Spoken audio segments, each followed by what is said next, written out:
Hello, fictional. Welcome to the Fiction Series X. Today we are gonna see, what if Issei got harem with Rias, Raynare and Akeno. If you end up liking this video, please consider subscribe, so without further ado, let's get into the video. Issei was only 7 years old when it happened. All he could remember was that his house was on fire, there was smoke everywhere, so it was hard to breathe and blood, crimson red blood everywhere. But Issei barely noticed the blood. All he saw was the lifeless body of his father. Before him, while his mother, barely alive, hugged her son while Issei looked at his dad. His dad had a face which radiated with pure fear and shock, missing his left arm, while also bleeding heavily from many stab wounds around his stomach and his chest. His mother had a faint smile on her face, which Issei couldn't see. She managed to give her 7-year-old son the two treasures she and her husband had held in possession for many years. 2 rings. Just 2 ordinary rings as far as the eyes can see. She gave them to her son while whispering these words. "Oh my Issei. Get stronger and avenge us. After you had your revenge, find yourself a new life purpose and live a good life. We love you." She gave him a last tight hug and a kiss on his forehead before she felt herself falling to the ground. She was already dead before her body had even hit the floor. Issei looked with fear in his eyes to his now both dead parents. He then stood up, put the 2 rings on his 2 ring fingers, and ran out of the burning house. Once outside, he gave one last glare at his burning house, his eyes filled with tears, fear, but mostly with determination. To avenge his father and mother. He then disappeared into the night. At sunrise, nothing of the former house remained.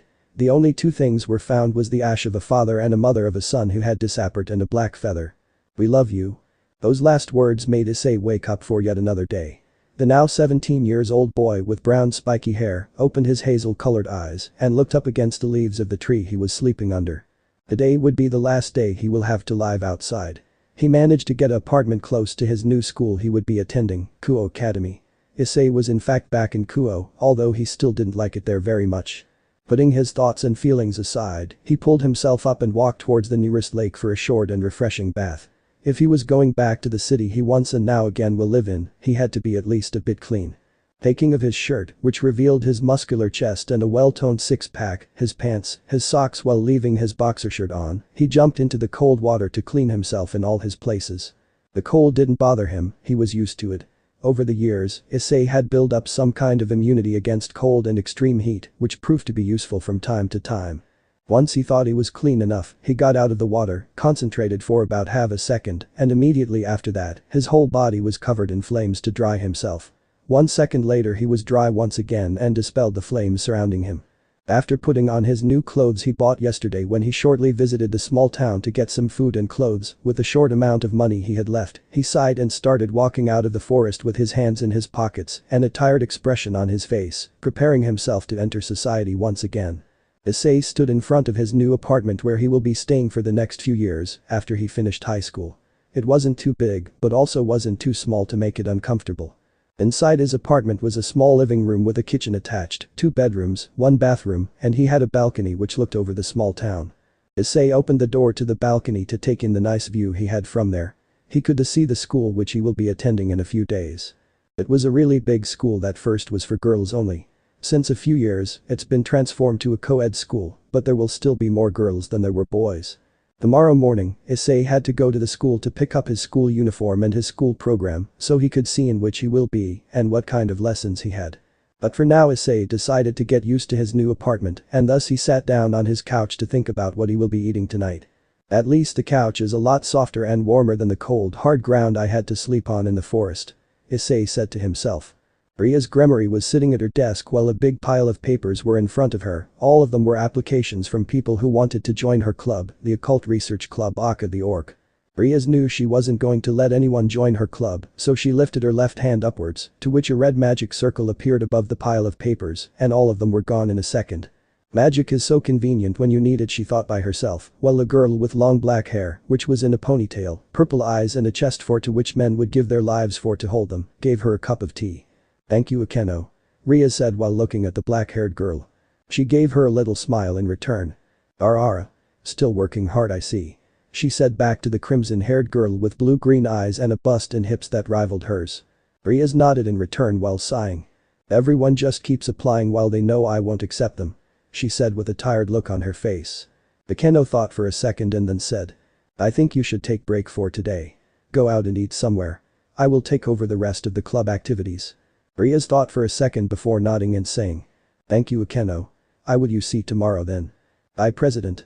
Akeno said with a smile on her face while her childhood friend walked out of the old school building in which the orc resides. Back at Issei's new apartment, Issei came to the conclusion that he didn't want it to cook tonight and just went outside to walk around to find a sufficient restaurant. After a 10-minute walk, Issei found a restaurant that looked good enough to his taste and wasn't really that crowded, which he liked, seeing this was his second visit to a town in a long time. So Issei sat down, ordered something and waiting until his order arrived. While he was waiting, he noticed that the only two people that were inside of the restaurant, the rest was outside, were him and a girl, roughly a year older than him with long crimson red colored hair and green blue eyes. She was sitting at a lonely table beside him, and out of the corner of his eyes, he could see her looking at him with one eyebrow raised upwards while she observed, or rather bepised, the rather handsome looking boy sitting next to her. The girl sitting next to him, Rias of course, was in deep thought when suddenly she was awoken from her thoughts when the boy looked back at him with his hazel-colored eyes, which expressed not a single bit of joy, and said. Staring is considered rude, you know. Rias' cheek suddenly became pink when he said that and quickly answered back. I'm sorry. I didn't think you would notice. She said while looking away from the boy with a shade darker cheeks. Issei stared at her for a couple of moments but then looked back to his own table where his food was now served by a young woman only a few years older than Issei. Thank you. Mumbled Issei to the waitress. No problem, sweetheart. She said back to him with a smile on her face while her cheeks became a little pink. Issei started eating his dinner, but yet again, he saw out the corner of his eye that the girl with crimson red hair was staring at him again. But Issei didn't say anything while he slowly ate his dinner. After he was done, he walked to the counter, looked at the bill, which had the waitress number on it, paid and threw the bill in the trash can which was right next to the exit. He heard a disappointed sigh, probably from the waitress, while he exited the restaurant and started walking to his apartment. While walking home, Issei noticed out of the reflection from a store's window that the crimson-haired girl was walking a few meters behind him. Could be a coincidence or not, Issei thought. At the next corner street he went left and so did she. At the next one he went right and so did she. This continued to happen until Issei suddenly went into a small dark alley. Rias quickly followed the boy, but to her surprise he was gone. The small alley was only a few meters long, but there was no boy. Where did he go, Rias thought. She saw him enter this alley, but there was no sign of him. She quickly ran out of the alley, looking left and right and even up, but there was no sign of him. He just vanished. Defeated, Rias made her way home. Still, she thought about how the brown-haired boy just disappeared into nothingness. Back at Issei's home, Issei fell down on the couch and closed his eyes while he thought about the girl that had followed him around. She was no ordinary human, that's for sure. He said to himself. The devil. He mumbled. But after that he immediately thought. Crimson red hair, Gremory, this could turn out rather fun. He thought to himself. But after he said fun, he completely forgot about the girl, and an image of his dead parents in front of him while he was only 7 years old appeared in his mind. He quickly opened his eyes while trying to catch his breath. His hazel eyes were shaking in their places for a second before they reverted to eyes that could put fear in the hearts of the bravest of man. He then suddenly stood up and walked to bed, his eyes still filled with determination. Tomorrow will be an interesting one, he said to himself. At the local church of the town, there was a meeting. Not a meeting for priests, since there has been no priests at the church for years, but a rather different meeting. He is back, a voice said. Indeed, I saw him too when he exited the restaurant. A different voice said. So, now what? A third but younger voice said. We will end him. And take what he has for ourselves. A fourth and more deeper voice said. And it was silent once again at the church, while 4 shadows left the church and each went his own way. Beep beep beep beep beep. Click. Issei turned off his alarm clock and looked at the displayed time. 7:15. Issei said to himself while standing up. He had to be at school at 8 o'clock for his uniform and program. So he took a quick shower, a fast breakfast and stepped outside of his apartment to do a little jog before he went to school. Arriving at Kuo Academy, Issei took the little time he had left before heading to the student council office to take a look around the school. There weren't any people yet because the school only started a little over half an hour later. He noticed that there was an old building to the right of the school building. It would seem that was the old school building. It looked abandoned, but right when he headed towards the entrance of the new school building, a window opened up revealing a crimson-haired girl with a big bust, staring around the big schoolyard until she noticed the boy. She recognized him as the boy from yesterday, so her eyes widened in surprise and shock, but quickly recovered her posture and walked back into the building. So it's not abandoned after all, Issei thought. Issei entered the school building and quickly moved forward until he came to a stop at a door with a sign. Student council room. Issei said. This was where he must be. Issei knocked twice and waited until the door opened, revealing a short for him, girl with glasses, violet-colored eyes, black hair and a seriously looking face looking up to him. Good morning. My name is Issei, and I came here to pick up my uniform and my program. Issei said without even trying to at least smile. The girl looked at him for about 2 seconds before answering. Issei you say. Welcome, my name is Shitori Sona and I'm the president of the student council. Please follow me. Sona finished. Sona turned around and walked back into the room with Issei a few meters behind her. She walked towards the back side of her desk, crouched down to grab something underneath her desk and came back up while place a box on her desk. She opened it revealing a boy's uniform and a couple of books in the program with his classes displayed. These are yours. Handle them with care. Sona said while. Yeah, I will. Issei said. Sona lifted an eyebrow while keeping up her serious look. Issei picked up the box and started walking towards the door when Sona stopped him. Hold up a moment, please. Sona said. Issei turned around and looked at her while sighing. What? Your application for attending this school was rather small. We got your name, birthday and home address, but the rest was left empty. May I ask why? You can, but I will not answer, nor do I need to, seeing how the rest was unnecessary to fill in. Issei answered while turning around again. I think filling in your parents' names is still necessary to fill in, so it says on the application. Sona answered back at him. Issei sighed once again and turned around to face the annoying girl. Seeing how you are the president of the student council, I would say that you can find out rather quickly to why I didn't fill in my parents' names. Not that it matters. He mumbled softly after he said that. Although it was almost impossible to hear what he just said, Sona did actually hear it. She immediately got the hidden hint in that phrase. I'm sorry for your parents. She then apologized to him. Issei raised an eyebrow for half a second but then quickly lowered it again. Now you know. Was all he said before turning around again and leaving the room. Sona stared at him until he was out of sight. She then started thinking. The 17-year-old boy who just came back to Kuo with no parents. And then there are those rings. Sona was lost in thought while thinking about that boy. Then she didn't hear the school bell go off, announcing the beginning of the first lessons. Issei walked with his box of clothes and books across the schoolyard, also lost in thought. Sona Satiri another devil heiress. It's going to be crowded if this continues. Issei thought. He felt a presence looking at him, coming from the old school building. He lifted his head and looked towards the old building. A quick flash of crimson red hair was all they could see before the window closed behind him. Issei just pulled his shoulders up and down and continued walk towards his apartment. Rias walked away from the window and walked back into the room where her desk, 2 couches and a table stood. On the table there was chessboard with multiple chess pieces on it. Some were white, others were glowing red, crimson red. Rias sat down on one of the couches and started playing against the pieces that were on the other side of the field. Within the minute she started, she already had checkmate. And I made it so much more difficult this time. Akeno said, who came into the room with 2 cups of tea, one for her and one for Rias. Rias didn't even notice she came in. She was deep in thought. Rias? Akeno said. Oh, I'm sorry Akeno. I didn't notice you came. I was thinking of something. Rias said while looking up to her friend. Something or someone, Rias. Yufufu. Akeno laughed with a little smile. Rias' cheeks became a little red after she said that. Akeno. Rias whined. Sorry President. Akeno said back. Rias sighed and leaned back against the couch. Okay, I was thinking of someone. Remember that boy I told you about this morning? Rias asked. Akeno silently nodded back. It would seem he will be attending our school, starting from tomorrow. I saw him enter and then leave with a box with his books and uniform. It would seem then that we will get another interesting student at our school. Akeno thought out loud. Rias thought for a brief moment and then said. Akeno, after Kaneko's lessons are done, tell her to come visit me. Ordered Rias. Okay, President. Akeno answered. Issei came home with his newly acquired stuff and started to take out his uniform and books while looking at his program for tomorrow. Math, science, philosophy and history. All in one class.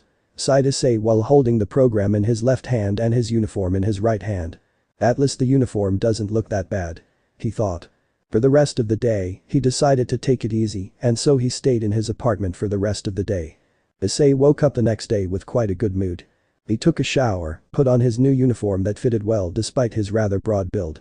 He made breakfast, bacon and eggs with toast yum, grabbed his bag with his books and left. While walking to school, Issei noticed a little white-haired girl with a girl's version of the Kuo Academy uniform who was eating a small donut on a bench. Issei looked at the girl for a quick second but then started walking again.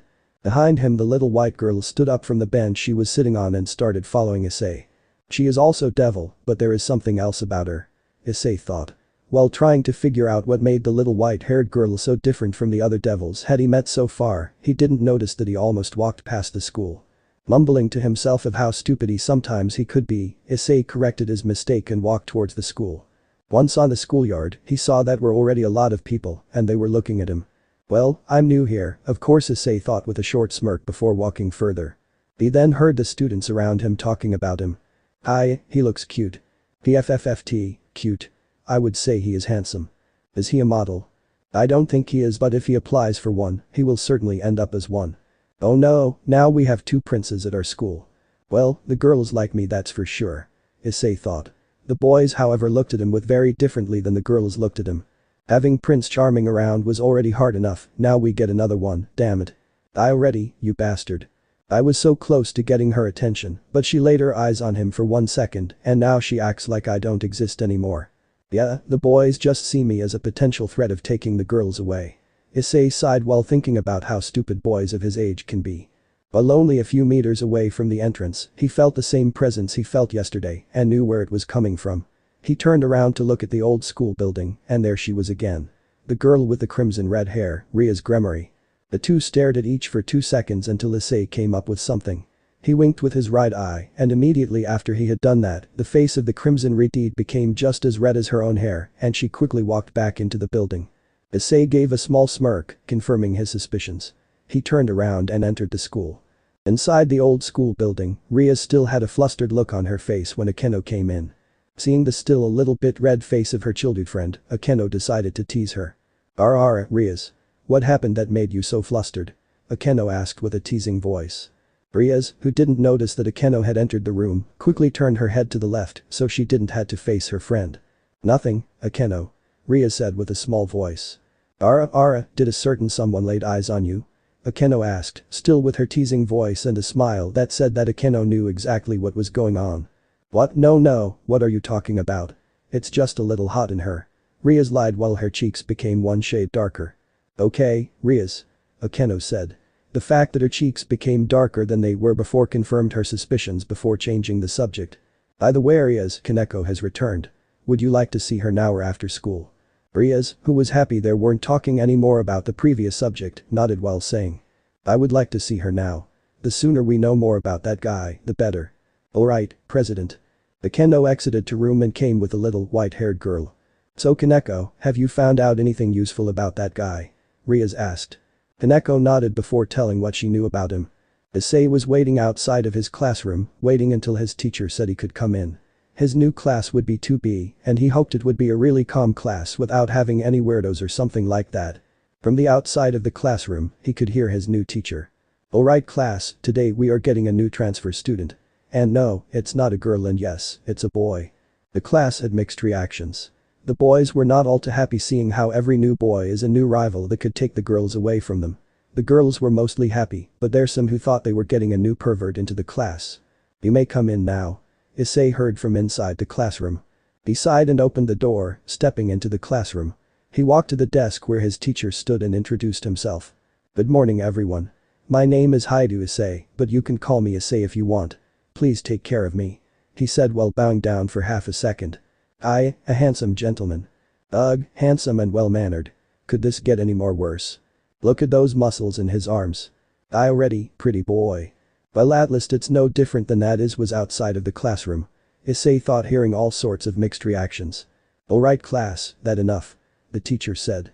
The class slowly went silent while the teacher pointed Issei to a spot next to the window. Why don't you sit over there for now, Issei? Yes, teacher, Issei said with a little bow. Issei walked to his seat, plopped down and got his math book, pen and paper ready and waited until the lesson began. This is going to be boring day. Issei thought while the teacher started the class. The school bell went off, announcing lunch break. Before Issei could do anything, he was surrounded by almost every girl from his class, asking questions about where he lived, how he was in such a good shape, and didn't look like all the other boys with their noodles arms and legs. Issei laughed about that last one, but excused himself since he wanted to eat, so he grabbed his bag and walked out of the classroom. Issei decided that he wanted to eat outside, so he exited the building and laid down underneath a big tree. He opened up his little bento box and started eating. "Hello, do you mind if I join you?" a voice said. Issei looked up to see a boy his age with a charming face and blonde hair. "Sure, I don't mind," Issei said back to him. "He is also a devil, how many are there in the city?" The boy smiled and sat down in front of him while opening his bento box. "My name is Yudo Kiba, nice to meet you," the blonde boy Kiba said. "Issei, hi to Issei," Issei said back to him, still eating from his bento box. The two boys ate in silence for a few minutes until Kiba started a new conversation. "So, how does the new transfer student like it here? You got a nice class?" Issei thought for a moment before answering. "Well, I guess my class is nice, but let's just say that the girls like me more than the boys do." Kiba chuckled at his response. "Same goes for the both of us then." "Say Kiba. Do you know about any activity in the old school building?" Kiba was silent for 1 second before answering. "Oh yes, the occult research club resides in there. I'm part of the club, you see." "Occult research you say? Something wrong?" No, I'm quite interested in supernatural things and beings as well. Is there any change of me joining the club?" Kiba widened his eyes for half second before quickly reverting them back. He thought for a moment before saying. "Well, I can always ask the president of the club." "Cool, who is the president of the club?" Issei asked so innocently as possible. "Our club president is Rias Gremory. Do you know her?" The crimson reteed with a big bust. Once again, Kiba chuckled. "Yes indeed, that's her." "Who else is part of the club?" "Well, the vice president is Himejima Akeno, and the only other member is Tauju Kaneko," Kiba answered. "Kaneko, is that the little white-haired girl over there?" Issei asked while pointed to a bench on the other side of the schoolyard. On the bench was Kaneko eating from her own bento box, which had a cute white cat logo on top. "Jep, that's her," Kiba said. What's wrong?" Oh nothing, I was thinking about next class which is about to start. Would you ask for me if I can join you guys' club?" "Sure, I'll try." "Thank you Kiba." "Of course, anything for a friend." Issei raised an eyebrow to him. "A friend already? That was quick. What would you call it then?" "Good question, I don't know. I guess that makes us friends." "I guess it does." "Well then, see you after school Kiba." "See you." Kiba watched as the handsome boy walked back towards to school. "I wonder how president will react to this," he thought. "You did what and he said what?" Rias Gremory, president of the occult research club, jumped up from her behind her desk, still confused about what her servant just had said. It was after school and Kiba just came back from his lessons to report back to her. "Like I just said, I became friends with Haidu Issei and he asked if he could join our club and I said I would ask for him." All members of the club were present. Rias behind her desk, Kiba in front of desk, Kaneko sat on one of the couches, and Akeno stood by the door. "Well, I guess he could join us," Rias began but was interrupted by Kaneko. "Why should he? He is not a devil, nor did we felt any presence from him," she said. Rias was silent for a short moment but then started talking again. "That is true, but you know how I told you that I followed him around and that he just disappeared when he entered the small alley. No normal human being could just leave without exiting the way they came in. The walls weren't fit to be able to climb and the alley was only a few meters long." Kaneko was about to say something but then thought about what Rias just said but she wouldn't give in. "Maybe he didn't even enter and you made a mistake." Ara, Kaneko. Do you having something against this boy or something? It sounds like you don't want him to join us at all," Akeno said, who hugged her junior from behind. She had left her position from the door to behind Kaneko when the conversation between her and Rias started. Kaneko sighed and said. "Something just feel off about him. It scares me a little." Rias smiled at what she said. She walked to the couch Kaneko was sitting, sat down beside her and gave her a hug from her own. "Don't worry Kaneko. If he scares, we will make sure he won't do that anymore. Okay?" Kaneko silently nodded while having a small smile on her face. "But are we going to him join the club or not?" Kiba asked. "I guess we can let him join us," Rias said while standing up and sitting down behind her desk. "Is Issei still here or did he went home?" "I don't know. I came straight here after my lessons were done." Just in case, go see if you can find him and otherwise we will bring him in tomorrow." "Yes President." Kiba turned around and walked to the door. But before he could open it himself, both doors opened themselves, revealing a muscular, handsome boy standing in the hallway with a bit of a grin in his face. "Hello there," Issei said. "Issei?" "Hello there. Issei?" Every club member of the occult research club stood in utter confusion and silence when they saw the brown, spiky-haired boy standing in the hallway, waving to them while he walked in. "I'm sorry for the interruption, but I overheard you guys talking about me, so I became curious and listened behind door," Issei said with a little awkward smile on his face. Everyone stood still for 2 seconds, staring at Issei, but then everybody came in action. Kiba quickly materialized a sword and pointed it toward Issei. Kaneko jumped to the couch, fists ready, but everyone could see that she was still a bit scared by Issei's sudden entry. From behind Issei, he could hear electricity crackling. He turned his head to see Akeno pointing her finger towards him, while small parts of lightning were jumping out of her index finger. She, on the other hand, didn't look scared but had something of a sadistic smile on her face.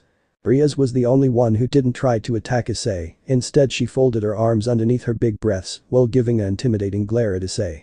Sadly for her, Issei didn't feel intimidated at all. What a sudden surprise. Assuming you heard us talking from the beginning and you knew what we were talking about, I can also assume that you know what we are and we are capable of. Rias asked him. Issei's hands exited his pockets and held his hands in the air, like he was surrendering. You guys are devils and you want me to becoming your servant, am I right or did I miss a part? Issei said while now leaning against his hands with his head. In short, that's the general resume. Okay. Then, what are your thoughts about it? But more importantly, how do you know about the devils? Before Issei could answer, the doors behind him opened again revealing 2 girls. One Issei recognized as Sona, the president of the student council, but the other girl was unknown to him. I can answer that for you. Sona said while walking inside the room with the other girl shortly behind her. Sona, Tsubaki, what are you two doing here and what do you mean you can answer for him? Rias asked with confusion in her voice. Sona walked past Issei with a little glare while Issei made a little bow to her. President, good to you again. Issei said with a smirk. Sona ignored him and sat down on one of the couches while the other girl, Tsubaki, stood behind her. First I would like a cup of tea, if you don't mind, Rias. Sona said back to her while crossing her legs and arms. Of course, Akeno. Could you get our guest some tea please? Of course, President. Akeno left the room through a different door to make some tea. Rias walked over to the other couch and sat down, while Kiba and Kaneko focused their eyes, sword and fists towards Issei who yawned in return. Within 2 minutes, Akeno came back with a teapot and a couple of teacups. Would you like some tea too, Issei? Akeno asked him with a little smile. Yes please, I would like some if it's okay with you. Issei said back to her. Akeno made tea for 3 and gave Sona, Rias and Issei a cup.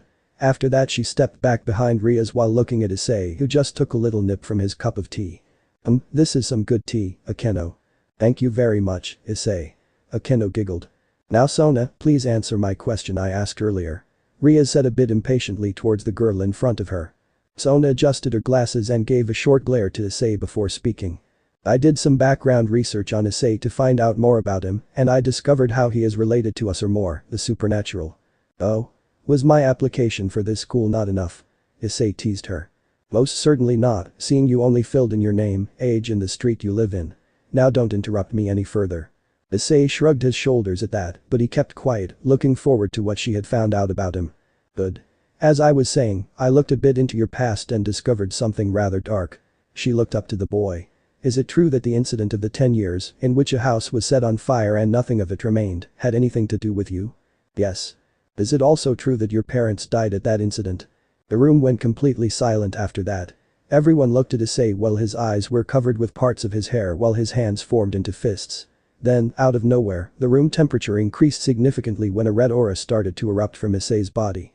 Everyone was trying to catch their breath since the aura that spread through the room made it difficult for them to breathe.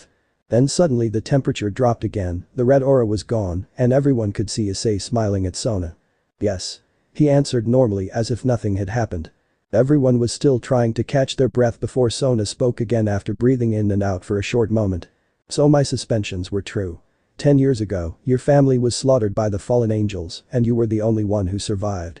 But you also vanished and so everybody was meant to believe you were dead and the fallen angels had achieved their goal, correct? I guess so, yes.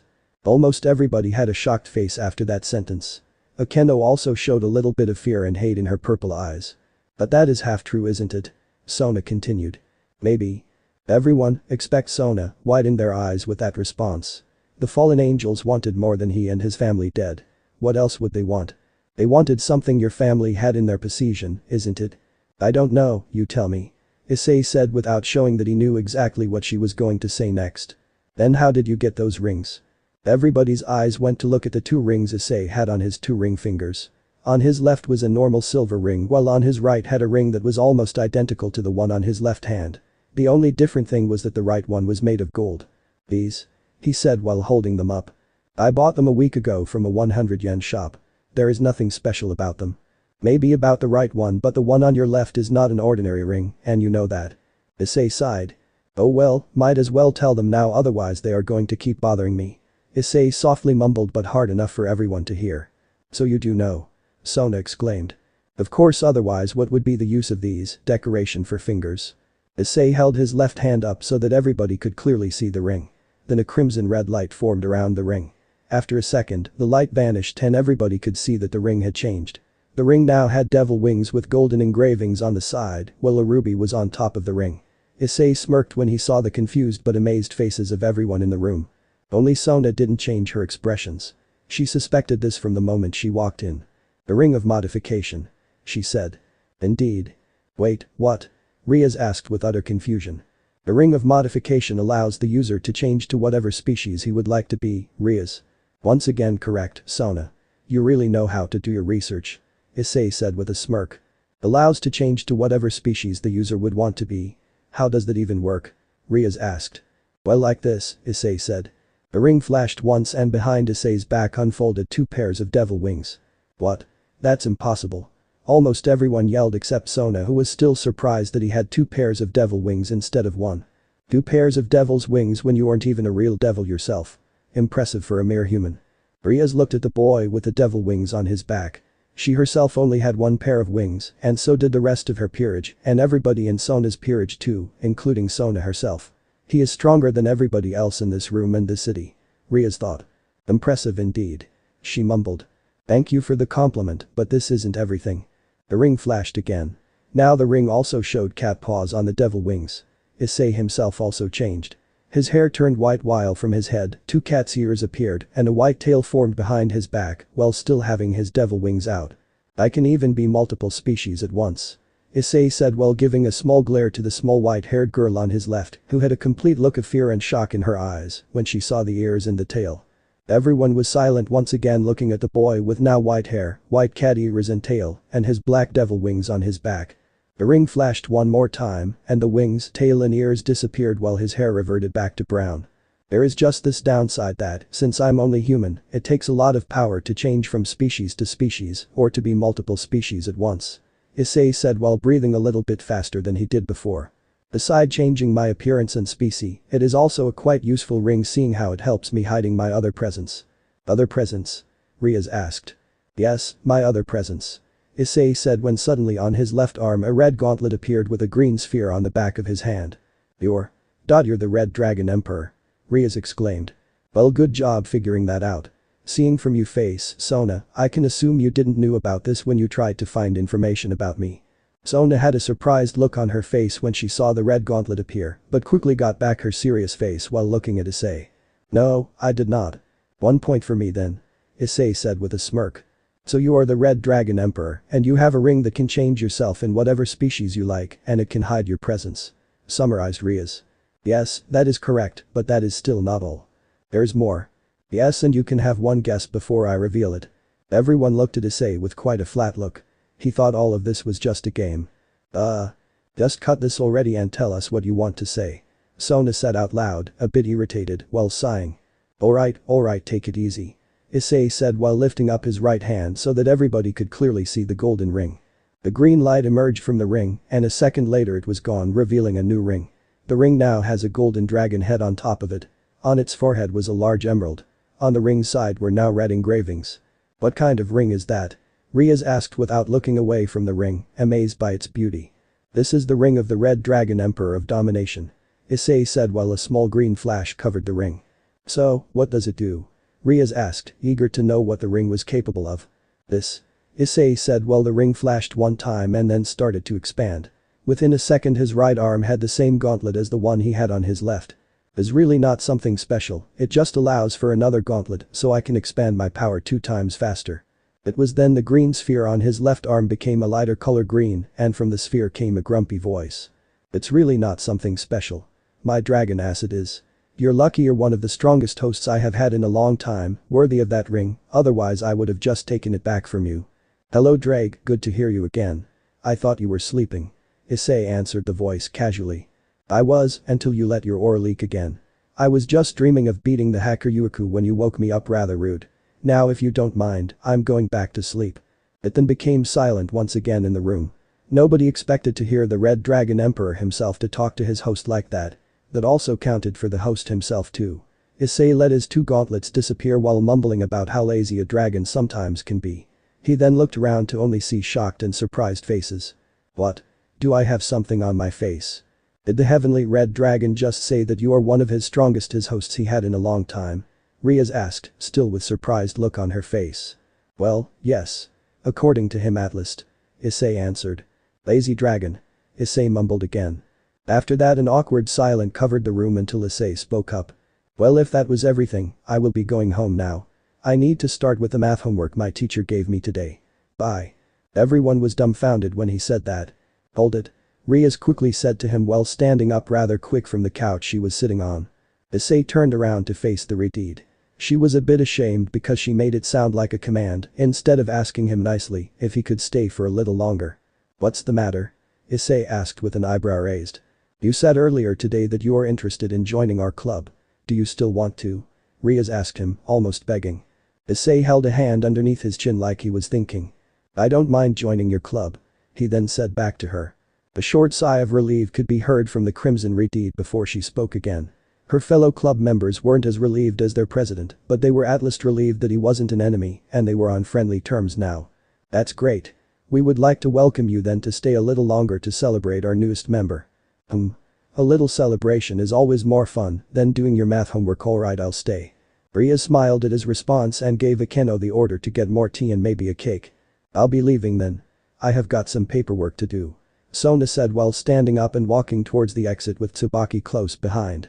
Remember Haidu Issei. Even if you are the Red Dragon Emperor, I will still keep an eye out on you. Just in case, so don't go anything that is rather inappropriate. With that said she left through the door with Tsubaki closing the door behind her. Talking about trusting each other. Mumbled Issei to himself. He then heard someone coming up from behind, so he turned around and saw Kiba bound before him, no longer having a sword in his hands. When you suddenly came in here, I saw you as an enemy. I'm sorry for pointing my sword to you and seeing you as a threat instead of a guest. Kiba apologized to Issei. Issei just stared at him for a second before saying. Forgiven and forgotten. I'm not the one to hold grudges against something so small and irrelevant. Besides, I would have done the same thing, so don't worry about that. Issei answered cheerfully back to the blonde boy. Kiba chuckled while holding out his hand. Issei firmly shook his hand in return while smiling. Rias looked at the two boys with a happy smile. They are going to be good friends. She thought. She then looked at the small girl who still had traces of fear and shock on her face. Issei felt that too and turned around to face her. They both of them looked at each other until Issei patted the head of the small girl. I'm not your enemy, Kaneko. If you fear something, I would gladly help you to get rid of that fear. Issei said with confidence. Kaneko blushed a little when his hand softly patted her head. She trusted him for now. Thank you. She said with a very small voice. Rias, relieved that Kaneko no more had any fear on her face and eyes, looked to her left to see Akeno come in with fresh tea and a cake. Already then, everyone. Let's celebrate the entrance of our newest member, Haidu Issei. It was late. The sun was already down and the moon was already up before the celebration ended. One by one, everybody went home until only Issei and Rias remained. Well then, I'll be going home too. See you tomorrow, Rias. Issei said while walking towards the door. Issei. Wait. He heard behind him. He then felt two arms around his chest, stopping him in his advance towards the doors. He also felt two soft sensations pushing against his back, which made him blush a little. Rias. What's wrong? I can feel your breaths pushing against me. He asked, still looking at the doors in front of him. Well, I wanted to ask you two things. She said with red cheeks, although Issei couldn't see that. Shoot. Well, the first question is, now that you have joined our club, I wondered if you are interested in joining my peerage. And became a servant of you? Yes. She said with a tiny voice. Issei was silent for a moment. He was thinking but then dedicated. I will. Rias was happy with that answer but was surprised by what he said next. But only if there is way so that in the beginning I don't have to necessarily listen to your commands. I'm used to walking my own path and making my own decisions. To then suddenly take orders from someone is a big change in my life, but I would like to keep my freedom. I know it sounds selfish, but that is all I ask." Rias had a hard time to answer. He is almost the same as me, maybe he could help me after all. She thought. Rias. She was awoken from her thoughts by the boy who looked over his shoulder to look at her. Her face became a shade darker when she saw his handsome face looking at her. Yes. Well, there is something as being a free piece which allows devils to be in a peerage, but they don't have to listen to their master unless it is absolutely necessary. Could you do that for me? Of course. He smiled at her. Thank you, Rias. Her face was now the color of her hair. No problem. She stuttered, her heart was beating violently in her chest when she saw him smile at her. Okay, so what is the second question you wanted to ask? Her face as red as her hair, she looked away from him and asked with a very tiny and soft voice. Can I sleep with you for tonight? My house is quite far away from here and I don't want to walk to my home alone tonight. And you live close by, so I thought. Issei looked at her for a couple of moments before talking again. Should I instead walk you home? I don't mind if you don't mind. Rias looked back at the boy who smiled to him and felt a warm sensation filling up in her chest. That is also okay. She then said to him. Well then, shall we go? Issei said while nodding to the door. Rias lowered her arms and stepped back from his warm back and nodded to him. Issei reached out his right hand, waiting for Rias to take it. Rias looked at it like this was the first time she ever a hand, but quickly snapped out of it and carefully placed her hand onto his. Leaving the clubroom in darkness, the two stepped outside while holding hands and went on their way. After dropping off Rias, Issei quickly flew back home to his apartment and sat down on the couch. Well, that was quite a day, he said in his head. More of this will probably come by more often because of this day. Drake said back to him in his mind. Maybe. Maybe not. Who knows? Issei said back to the dragon in his head. By the way, Drake, I didn't know dragons could swear. Does every dragon swear with their ass? Issei teased him. I'm not going to answer that. After that, he went silent. Issei chuckled at his response. He looked at his right hand. Ria's hand was very soft on his. He thought. He then stood up and walked towards his bedroom to get some good night's sleep. Hopefully tomorrow will be at least a bit less noisy. Issei prayed to himself while laying down and staring at the ceiling. After Issei dropped her off at her home, Rias could not fall asleep. She kept on staring to her own ceiling, thinking about Issei and how they held hands the entire time they were walking towards her home. She missed the feeling of his warm hand onto hers already. After desperately trying a few more times to fall asleep, she finally gave up. This can't go on. She said to herself while making up her mind. At the church, the four voices had another meeting to discuss their plans. They would carry them out the next day. Is everything ready? The only male voice of the four asked. All said and all done. Now we have to wait for the perfect moment to strike. One of the other three voices said. Good. Tomorrow, we will finish what we started 10 years ago. The male voice said again. After that it went silent once again at the abandoned church. Beep beep beep beep beep beep slam dot. Alarm clock. Issei looked up to where his alarm clock was supposed to be, but he couldn't see it anywhere. In its place now was a small hole with his left fist hovering above it. God damn it, I hit it too hard again. Issei realized. He once again slammed his clock a few stories down, probably waking his neighbors who lived below him. He had to come up with yet another excuse to why his clock went through their ceilings again. Ugh, if this keeps up, I will be out of money soon. Issei thought while retracting his left hand. His right hand meanwhile searched for some grip only to grab something really soft. He did not know the sensation and curiously turned his head to see what he was holding onto.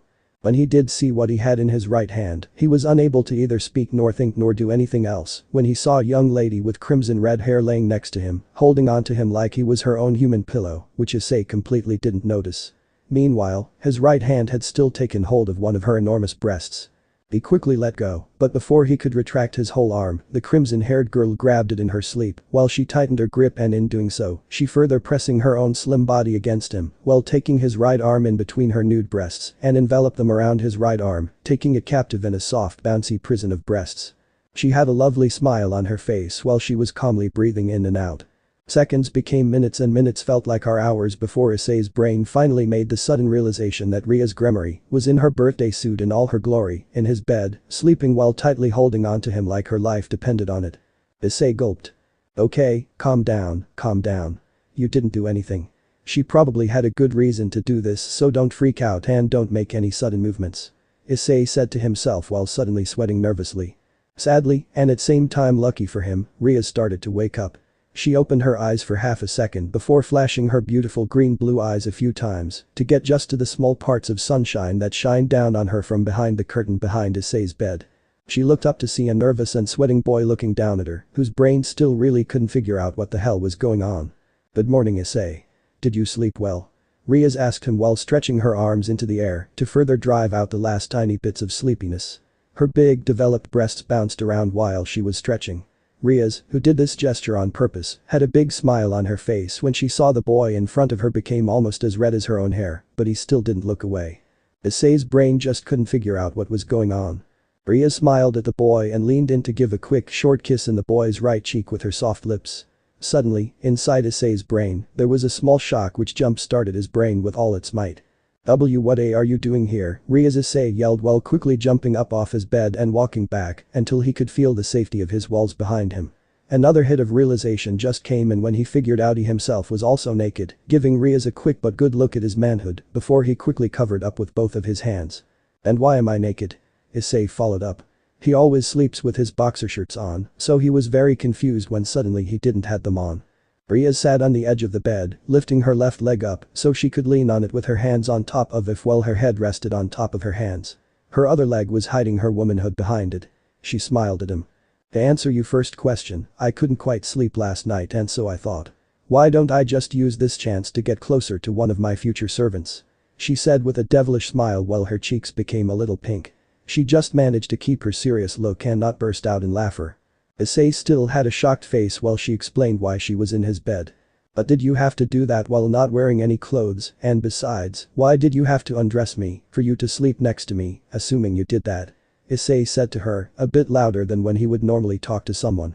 Rias just kept her devilish smile while standing up and walking towards him so Issei could see her perfectly curved body right in front of him before realizing what he was doing. He quickly looked away to his right so he wouldn't face her anymore. Rias chuckled but then placed her right hand on his left cheek so he would look at her from the corner of his eye. "Well, to simply answer that. I can't sleep when I'm fully naked and when I climbed into your bed yesterday night, I noticed that you had some scars on your back that weren't fully healed yet, so I decided to help you with that. Oh, and don't worry. I am still a virgin if you think I did again else while you were naked." Issei sighed a little in relief for that last part but then quickly turned his head to her when he realized the first part. It was true that he had scars on his back, but that wasn't what he was worrying about. "You tried to heal my scars on my back?" Issei asked slowly to confirm what she had just said. Rias raised an eyebrow at that response. He doesn't seem happy. "Why would you not be happy when someone tries to heal from your previous wounds?" "Yes. But you don't sound happy." "At least I made an attempt to heal them." "Attempt?" Rias nodded. "Even though I healed you all night, nothing has changed so far." Issei let out a big sigh of relief at that. "Well, at least something stayed normal this morning," he said to himself. "What?" Issei looked back at the redeed, seeing she was confused. He did not blame her that she was confused. "Look, those scars on my back are memories of mine. I don't want them to disappear by being healed. I got them when I ran away from my burning home. I got them when I trained for the sake of avenging my parents. I got them when I fought for my life when I was alone. I want to keep those scars so they will keep reminding me of what I did when I ran away. They are sacred to me and I don't want to lose them." Issei finished with that. All the time he talked, he had put up a calm tone that no one would talk against. He had spread dominion while he talked, forcing Rias to stay quiet and looking up to him with tiny bits of tears in her eyes, touched by what he had said when he finished talking. Rias looked down at her feet and mumbled. "I am sorry for trying to heal you. I thought I could help with healing your wounds, but I didn't think you would value them so much." Issei sighed while embracing her into a small hug which made Rias blush like a little schoolgirl. "I don't blame you for doing something with good intentions. I forgive you." Issei softly spoke to her. Rias just nodded in his chest while enjoying the warmth Issei's body gave to her. They stood like that for half a minute before Issei realized what he was doing and he let her go with a blush, making Rias a little sad. The warmth from his chest was really comfortable and she really wanted him to embrace her again. "We should probably get dressed. It's still a school day," Issei said to her while quickly grabbing a fresh boxer shirt and his school uniform from the table next to him so he would no longer be in his birthday suit. Rias had walked back to the bed where her underwear was laying around. She slipped up her panties and was now putting on her matching bra. She turned to Issei who now was only shirtless but was about to put it on. "Could help me zip it up?" Rias asked seductively. Issei blushed when he looked her way and realized what she was talking about. Nonetheless, he put down his shirt and walked over. In one quick swing, he zipped up the zipper. "Thank you, Issei," Rias said, still with a seductive tone. "No problem," Issei stuttered. Rias chuckled and went on to put on the rest of her own school uniform. After they dressed up, they exited the room and entered the living room with the kitchen on the side. Issei walked over to the kitchen while Rias sat down on the comfortable couch, which had the same scent as Issei had. She enjoyed that scent. "You want some breakfast too?" Issei asked from behind the counter. "Yes, please," Rias said back politely. Issei nodded and started making breakfast. After 10 minutes, 2 bowls with fresh-made miso soup were put down on the set table, and both Issei and Rias sat down, opposite to each other. Rias tasted her bowl with miso soup and widened her eyes when she tasted the rich warm flavor going down her throat. This is really good, Issei. Where did you learn how to cook?" Rias asked with curiosity. Issei stared down in his own bowl for a few seconds before answering, still looking at his bowl. "At a tiny cabin. A year after I fled away, I came across it in some mountains when I was strolling around, looking for a new shelter. Just before I tried to open the door of the cabin, I lost my consciousness because it was way too cold for an 8-year-old. The man and his wife who lived in the cabin quickly brought me inside and helped me with recovering. In doing so, they took me in. They were lonely people and really enjoyed my company. I told them that I had fled away and have been living in the forest beneath the mountains for a year now. They decided that I could stay with them until I was old enough to take care for myself. They helped me with a lot. The man trained me in chopping wood and hunting small and later larger animals, while his wife taught me how to clean, cook and behave myself. They were always concerned about how I always looked sad, but they always managed to cheer me up again. They were like a second family to me, and they saw me as the son they never had but. Issei couldn't talk anymore. The memories of what happened back then were almost as cruel as the memories of the death of his parents. Big tears came down his cheeks. He didn't care. He just wanted the pain to go away. Rias quickly jumped up from her seat and ran over to the crying boy, embarrassing him quickly into a hug while softly patting his hair. Rias herself couldn't almost held back her tears herself. Issei continued crying into her chest for a few minutes until he slowly stopped and looked up to the Redeed, who still held him in a tight embrace. "Thank you, Rias." Rias looked down at the poor boy while slowly letting go of him. "Do you think you are able to tell the rest, or are you?" Rias asked him, still concerned. "Yeah. I think I can. Thanks to you," Issei said while smiling at her, which made her blush a little. "I treat my servants and my future servants as if they were my family, so if anyone is feeling sad, I will always help them, always," she said with a slight blush which made her look very cute. "Of course, future master," Issei teased her. "Don't call me that, it's either President or Rias." "Haha, okay Rias."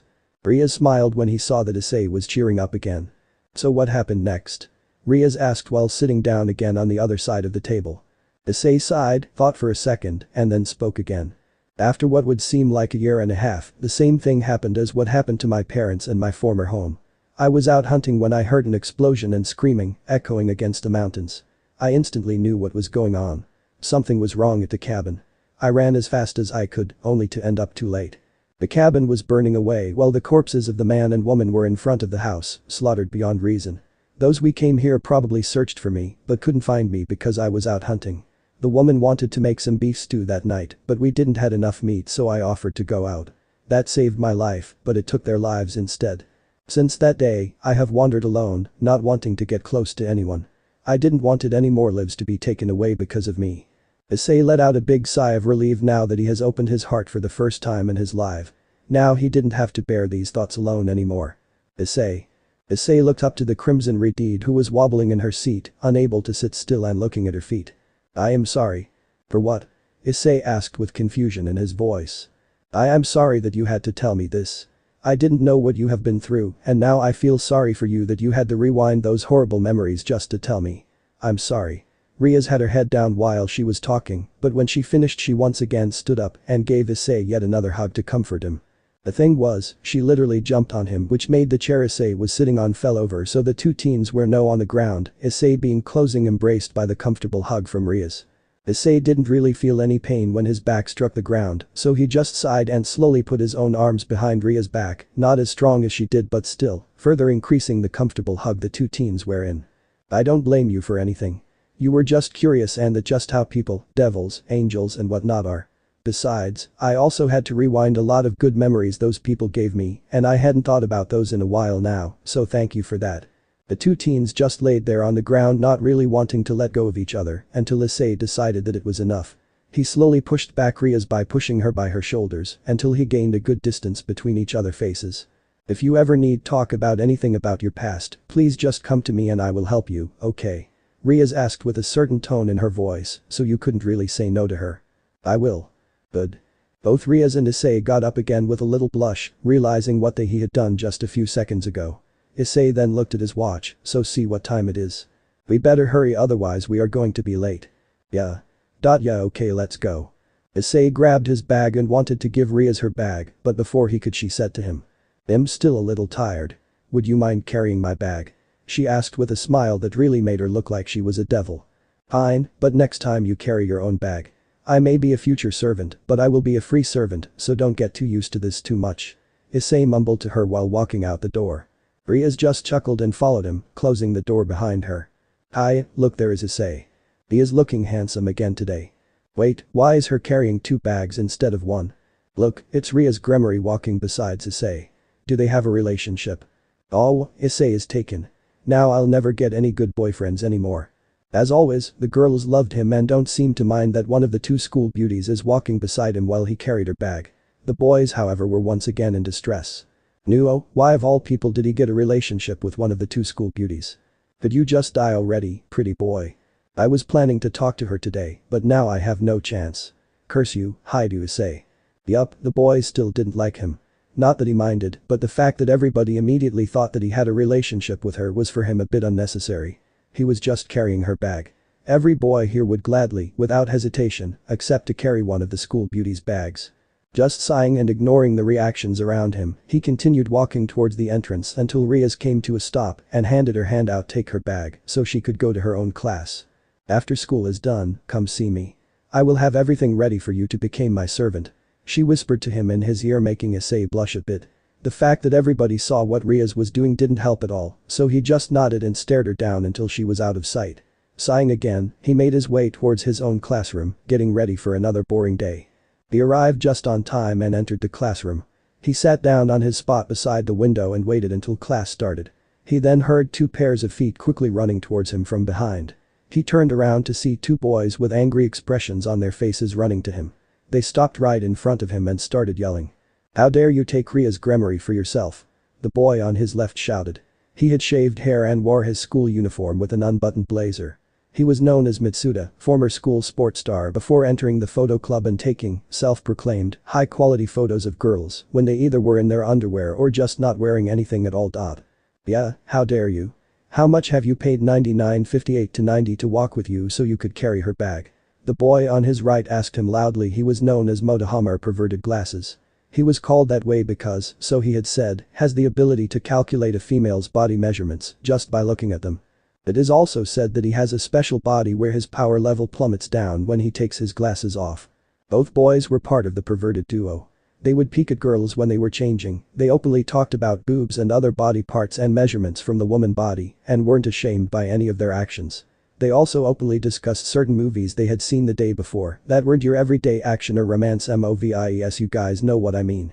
Even though Issei didn't really had anything against the 2 boys, sure all the openly talk about girls' boobs and whatnot made him think that those guys were just 2 complete idiots and did not deserve his attention at all. But when Motohama called Rias by her measurements instead of her name or just one of the school beauties, he lost his temper.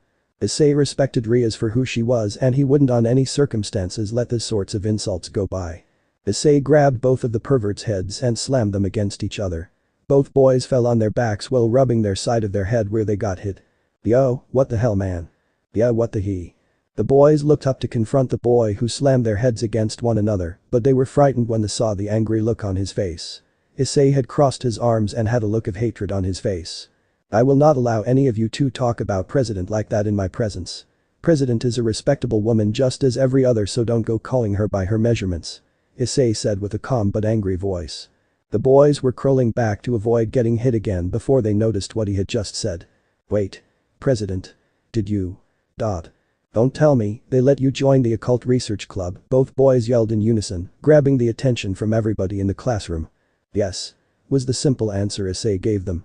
Sooner or later the word would have gone out, so why not say it no?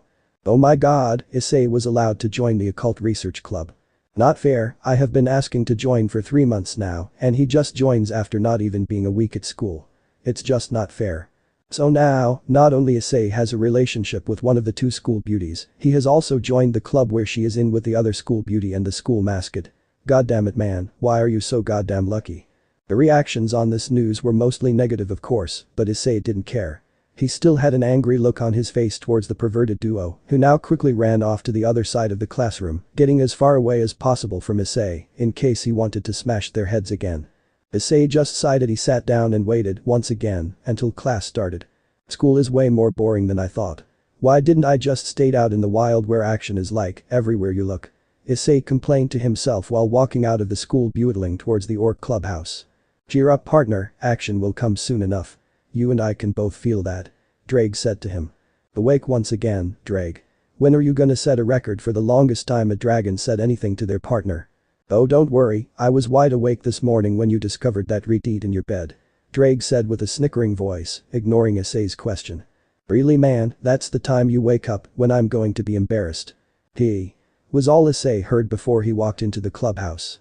Standing before the door where he yesterday eavesdropped the conversation between Rias and her peerage, he knocked on it twice before hearing come in.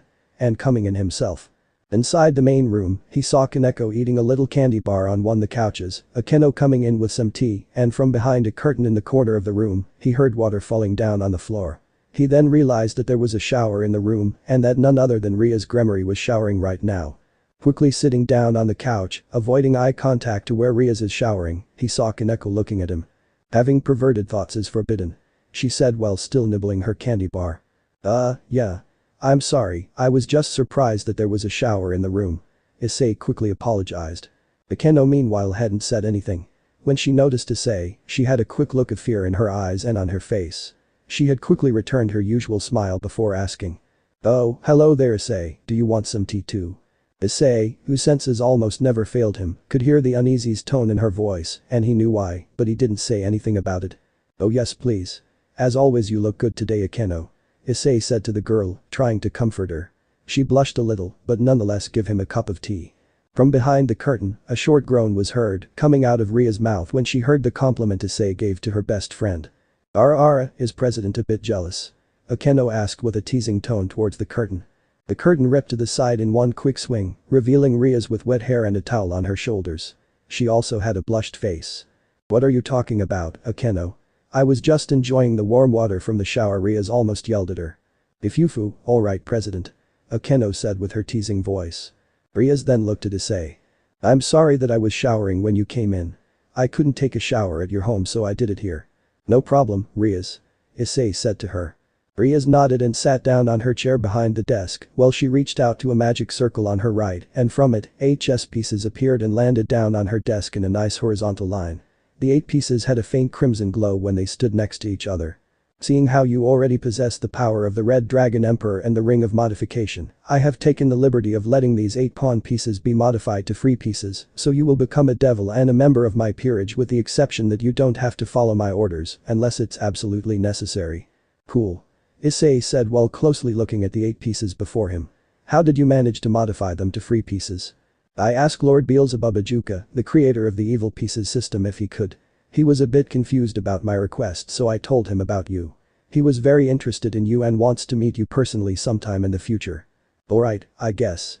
Issei just nodded. The others didn't know, but Issei already knew who Beelzebub was and that he created the evil piece system. Good. Well then, let's get the ritual started. Rias stood up, made a flick with her hand, and all 8 pieces flew up towards Issei and were flying in circles above his head. Kneel down, Issei. Rias said. Issei did and Rias started.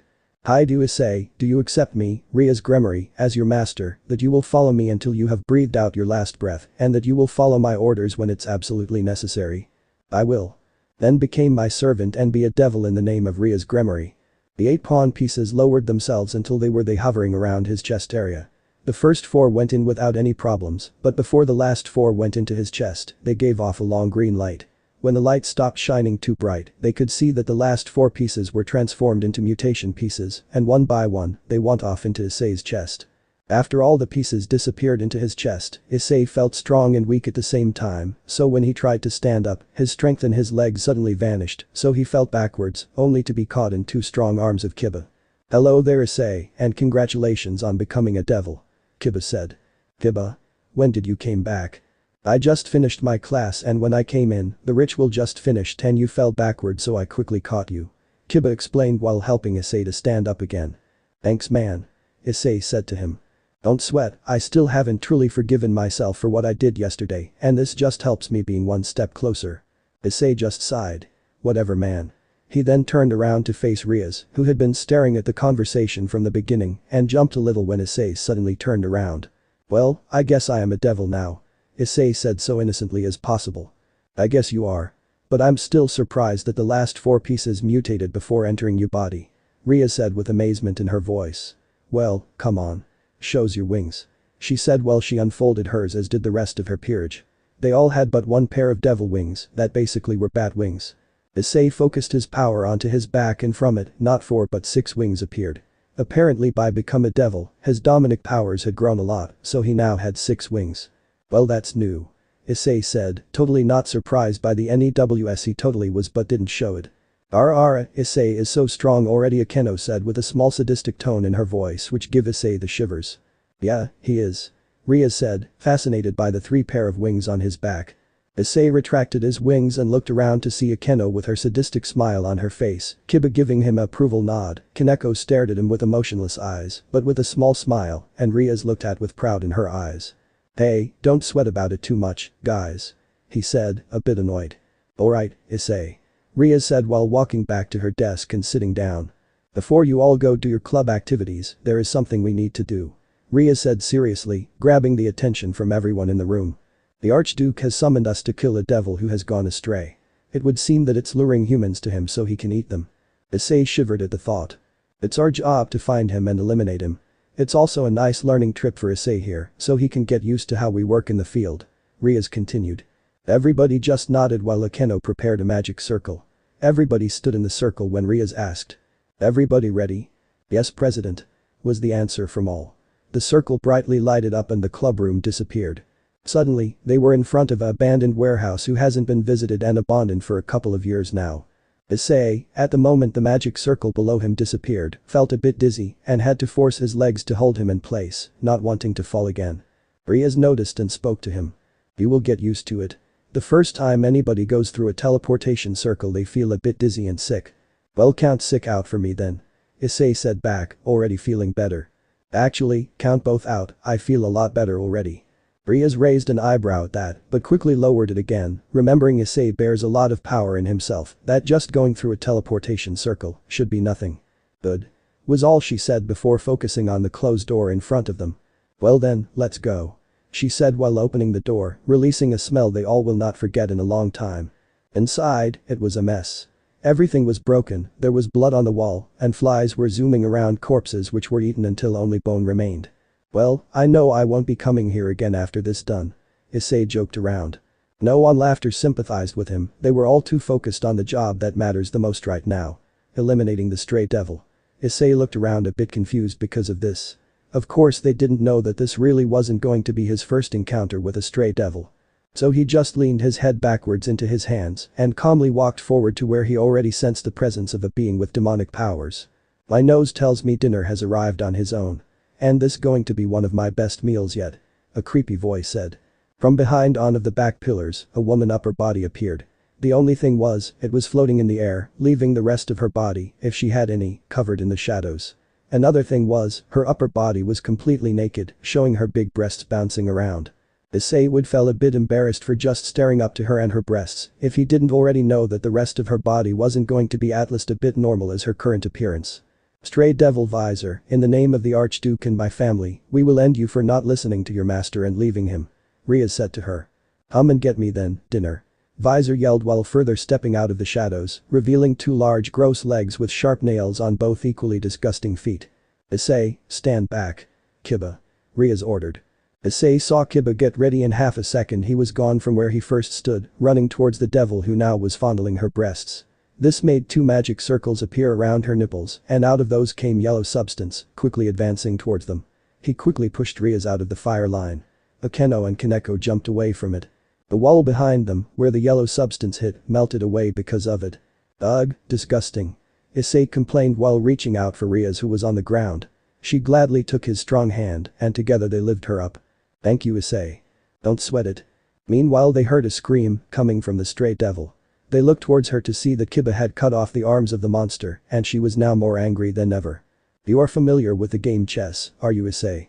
Rias asked. Yes, I am. Good, well the evil pieces system is based on that, it does comes with a few perks for each piece. Kiba is my knight, which gives him incredible speed. Combining it with his sword skills and you get an almost unbeatable member at your peerage. Meanwhile Kaneko was slowly walking towards the stray devil, which was still in big anger. She suddenly opened the gigantic mouth on her stomach and quickly devoured Kaneko as if it was nothing. Unfortunately for her, Kaneko wasn't as easily beaten as she thought. From inside she pushed the mouth open and slammed her tiny right hand against her jaw. Fly, she said without any emotion in her voice. The stray devil was set flying towards the back wall with great speed before impacting with a loud crash and just laid there without making many movements. Kaneko is my rook, giving her immense amount of her strength and defense abilities. Rias said while looking at Kaneko, whose uniform was a bit torn up, but she didn't mind. She only made sure she was out of view from Issei so she wouldn't look at him. She still had some trust issues with him about these sort of things, but Issei knew she was uncomfortable with this, so he focused his view towards the stray devil. Akeno. Yes, President. Akeno said with a smile that would reveal that she was going to have a lot of fun. Ara, what should I do with you? Akeno asked herself while pointed her finger in the air, making it crumble, and from a magic circle above the stray devil, thunder rained down upon her, making it scream for its life. After a few seconds, Akeno stopped and began to have some pink cheeks. Ifufu, you're still alive. Then I can continue. She said while, once again, pointing her finger in the air and letting thunder rain down on the stray devil. Akeno is my queen. She possesses all the characteristics of rooks, knights, and bishops, making her a strong opponent and ally. She can control elements like fire, lightning and water to aid her in her battles. She is also a complete sadist. Rias said with a chuckle. Issei figured out already that she would have a side in her, but for him to actually witness it happen in action, made him shiver behind his back. I better not mess with either Kaneko or Akeno, otherwise it will no end for me well. Issei made a side note in his head. Alright Akeno, that's enough. Rias ordered. Oh, President. I wanted to play with her a little longer. Akeno said with a sadistic smile. Rias just smiled and walked towards the stray devil on the ground. Do you have any last wishes? She asked her. Kill me. Was all she said. Very well, you will have your wish. Rias said when suddenly she was surrounded by a crimson aura, an explosion followed and nothing remained of the former state devil. Figured. Her name wasn't the crimson-haired ruined princess or the princess of destruction for nothing. Issei thought while smirking. Well, mark me impressed. You all knew how to work together so the damage done to us was minimal. Issei said. Ara, such flattery from you. Akeno said, still showing her side. Thank you, Issei. I hope you learned a bit from today. Rias asked. Oh yes, I did, don't worry about that. Good. Well, let's all return to the clubhouse. We still have some club activities to do. Yes, President. The day went by slowly. Issei got his first job since joining the club. Handing out flyers. It was a tiring job, but he finished quickly because he was strong enough to use magic circles instead of just walking around town. At the end of the day, he said his fellow club members goodbye and walked towards his apartment. Before he went to his apartment, he stopped at a nearby bridge to see the water flow below him. He loved water and mostly swimming, to which he got pretty good in the previous few years. Well, things aren't going to be boring around here if this keeps up. Issei thought while keep looking at the water. After a few minutes of staring, he decided he would go home until he felt something's or rather, someone's presence. This particular presence made him feel uneasy, like he felt it before. Are you Haidu, Issei? A tiny voice from behind him said. Issei turned around to see a tiny girl with long black hair, roughly his age, standing a few meters away from him, wearing a school uniform, only this one was from a different, seeing how this one consisted of a dark red jacket with a letter P embroidered in gold, a white undershirt, a red bow, and a green skirt with a thin white strip around the lower end of it. Yes. He answered as neutral as possible. He could see her presence and knew what she was. A fallen angel. I have been noticing you around for a while now and I kinda liked you. The girl then said. Please go out with me. Please go out with me. The girl in front of him went silent after she had said what she wanted to say. She wanted for answer and waited with hope in her. Issei, meanwhile, couldn't progress the situation. A fallen angel, disguised as a normal high school girl and whose presence is familiar to him, asked him out on a date and she was hopefully waiting for an answer. "Ooh," was all Issei could say before the girl in front of him started to have tears in her eyes. "You don't want to." She started to say. She looked at him with eyes that within a second could burst out into tears when suddenly from behind her, a gust of wind brought forth the scent of the little girl. Issei hadn't paid attention to her scent until now because his brain just couldn't once again figured what was going on. But once he smelled only the tiniest part of her scent, his eyes widened and were filled with fire. It smelled like strawberry, but deep within that scent there was another scent that he recognized all too well. The scent of feathers. And they smelled exactly as the one he smelled 10 years ago. "You." Issei while preparing himself for what's come next. "What?" The little girl was startled when the boy in front of her started to get angry. "You can drop the act. I already know who you are," Issei said with pure hatred in his voice. The girl looked confused for a second, but then started to laugh hard and while she did she transformed. She grew in height and so did you bust. Her school clothes shredded. Now she was wearing black, straps around and under her big developed breasts, a belt piece held around her hips by 3 thin straps, gloves that ran up her arms, shoulder guards on her shoulders, with 3 large spikes sprouting from her right shoulder, and black thigh heel boots. Her eyes became more violently and her voice became more mature while she kept on laughing. From her back, 2 black feathered wings appeared which made her fly a little up into air. But stopped a little above Issei and started talking. "Oh my, the big boy figured me out. What should I do now?" she said while trying to sound scared. Issei wasn't surprised by her new appearance and looked up to her from below. "So I was right, you were there 10 years ago." The fallen angel just laughed while summoning a light spear in her right hand. "Good job, big boy. Then you probably know why I'm here, don't you?" Issei just stared up at her with only anger on his face. "I finished the job from 10 years ago. My, you're smart. I'm starting to like you, you know, but orders are orders so goodbye big boy," she said while throw her light spear at him. Issei just merely stood still when the light spear pierced his stomach and fell backwards. "Ooh. So easy. And here I'm thinking you were a little stronger," and the fallen angel suddenly stopped talking when the body in front of her just disappeared without any trace. But thus she began before suddenly she was hit from behind and was sent towards the ground. She impacted with a loud crash and felt dizzy for a few seconds before she felt another danger coming flying towards her. She quickly flapped her wings and not even a second later, Issei came crashing down with his fist into the ground, making the ground around him shake heavily. Meanwhile at the occult research club, the impact of the punch was felt too. The windows were shaking in its place and just barely didn't break, the walls shivered and the violently flew open while 2 people came into the clubroom. The first one was Kiba and the other was Kaneko, shortly behind him. Inside the clubroom, Rias and Akeno looked up towards the 2 coming in while asking. "What is going on?" "Issei is in trouble," Kiba said to them. They all felt the power that was spread throughout the city. It was strong and felt very powerful. "We need to go, now," Rias said while preparing a teleportation circle. Everybody agreed and went over to the circle, to disappear 2 seconds later. Raynare, the name of the fallen angel who was fighting Issei, looked with horror in her eyes to the damage Issei had done to the street and the houses which were close by. In the street there was a big hole, almost 8 meters deep, while the houses nearby were all almost destroyed by the small earthquake Issei had caused by impacting with the street. Lucky, nobody was home so nobody was hurt, but the damage was immense. "How in the world is he okay and did he manage to survive my spear?" she thought. What she didn't know was that Issei had quickly used his ring of modification to turn himself into a Nekomata and cast an illusion spell on himself while quickly evading the light spear. Issei meanwhile was frustrated that he had missed her when he tried to hit her from above. From the deep hole he was standing in, he looked up the fallen angel above him while his hair had taken a white color and 2 cat ears were visible from his head. If he wasn't looking so angry, he could be really cute. "Is this how you're gonna play it, you bitch just flying high, hoping that I can't you there?" Raynare just chuckled and threw 2 more light spears at him. Issei simply dodged it and jumped up high towards her, trying to hit her into the face. She quickly flapped her wings, making her fly out of the way, but what she couldn't counter were the blue flames Issei had summoned. They hit her right on and she fell to the ground with a loud crash. Down below she didn't move. Issei landed next to her to see the fallen angel not moving.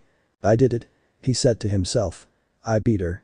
I finally avenged why more," he couldn't say when suddenly a light spear pierced his stomach.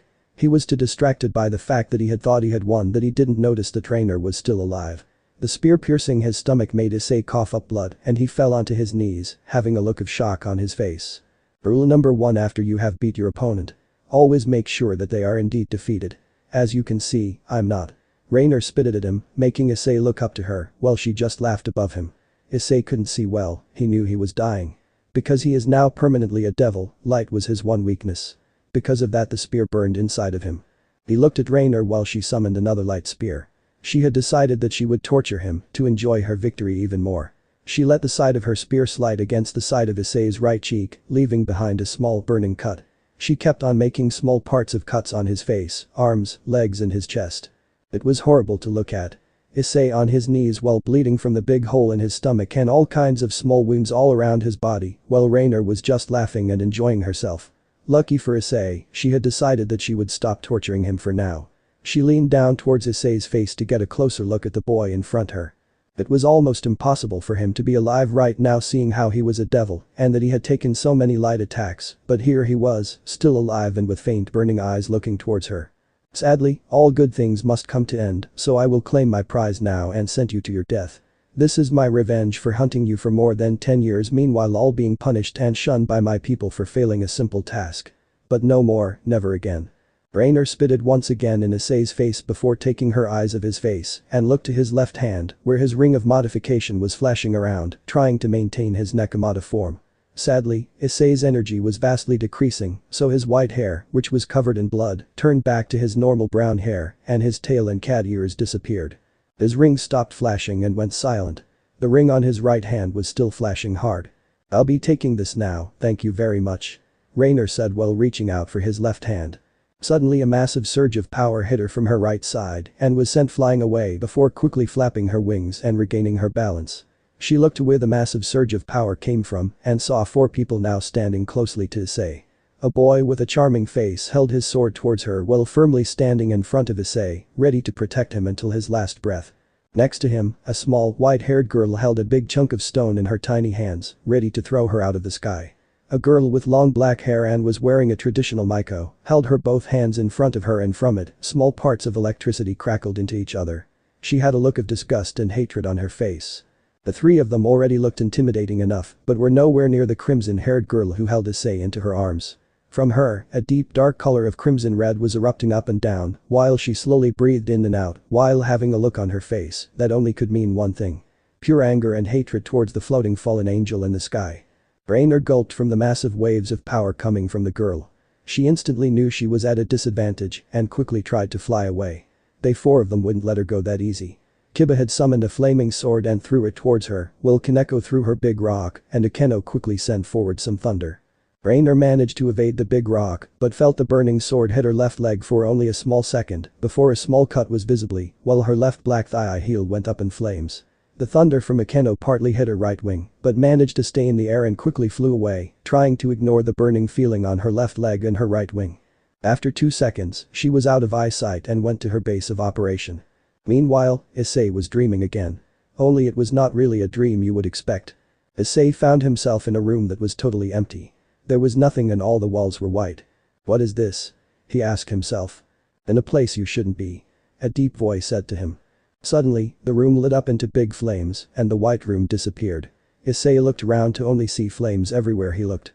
Then suddenly, a grim shadow appeared in front of him and the shadow took form of himself. The doppelganger in front of him was covered in dark flames while his pupils were red as blood. Who are you? Issei asked his doppelganger, scared of his sudden appearance. Me? I'm you. The, in black flames enveloped Issei said with a voice similar to his own. And how does that work if I'm standing right in front of you? Issei asked him.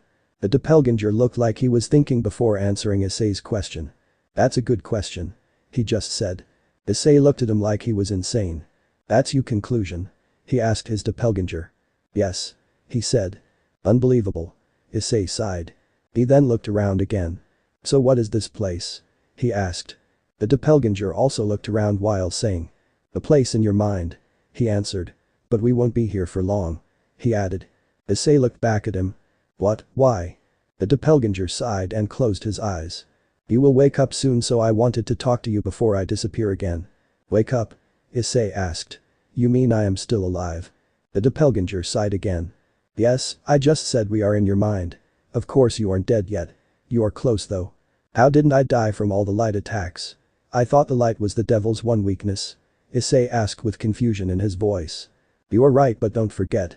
You are also the Red Dragon Emperor, and a dragon doesn't have a weakness against light. Apparently, the little dragon in your gear helped you to stay alive by taking small amounts of damage from the light attacks.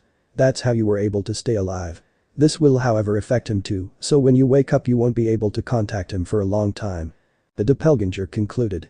Issei looked at him with confusion. He looked at his left arm when normally his gauntlet would appear. He mumbled a small thank you towards the dragon, promising he will make it up for him once he has the chance. Okay, what do you want from me then, and seriously, who are you? Issei asked him while looking back at his doppelganger. He was silent for a few moments, but then started speaking again. I have been following you around for a while now, ever since you became stronger. But you know, this isn't your full power yet, by far not. I could help you get stronger. He finished. But? Issei asked. But what? His doppelganger asked. You say that, right now, I haven't even reached a little of my full power, but I consider myself already pretty strong, and besides, getting an offer like this always has a backside. Issei said calmly.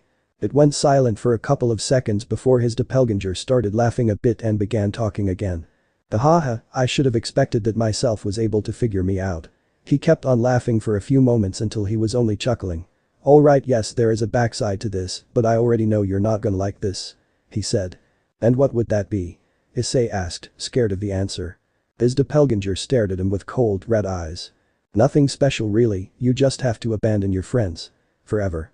He said with a maniacal smile. Issei said nothing. He was dumbfounded with his answer. I will never, under any circumstances, abandon those who I call friends and or family. He yelled. Suddenly, a loud gong was heard from the inside of Issei's head. He clutched his head while falling to his knees and having a hard time to breath. It would seem that you are waking up. Well, no matter. I will be staying here, observing you. Think about my offer. Goodbye, Issei. His doppelganger lastly spoke. He vanished into dark flames while Issei lost his consciousness and fell to the ground. Rias was scared. That emotion was for sure. But what else did she feel?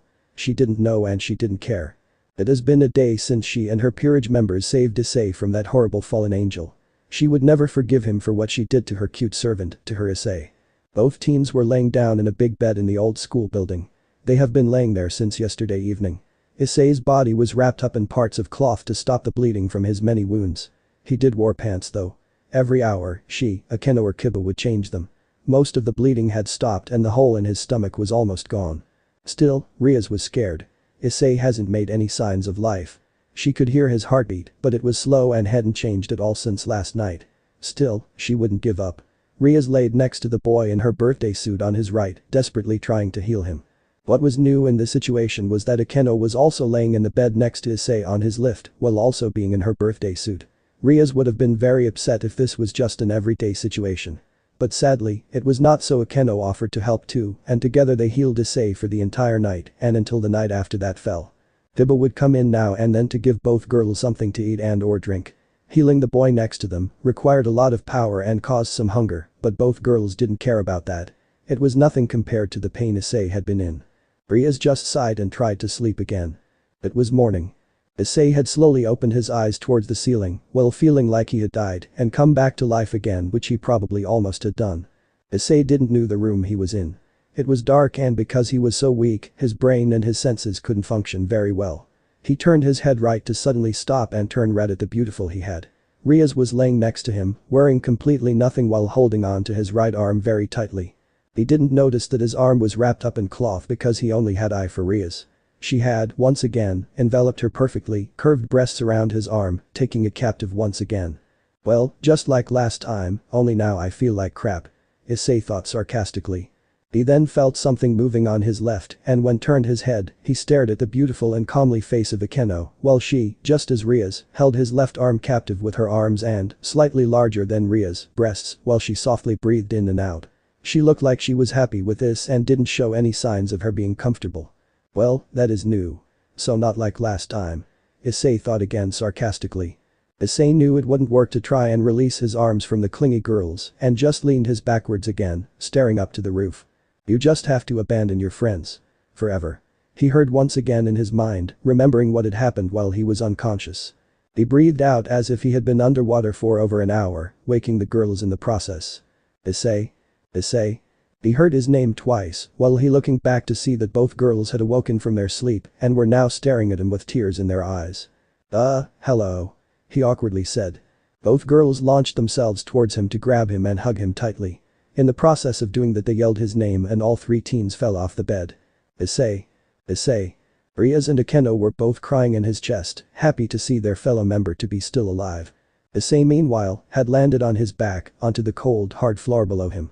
He was still weak, but he ignored the pain and threw both his arms around the two girls, crying on his chest. Don't cry you two. I'm still alive so there is no reason to be sad. He said to them. While hoping that they would cease their crying, the opposite was true.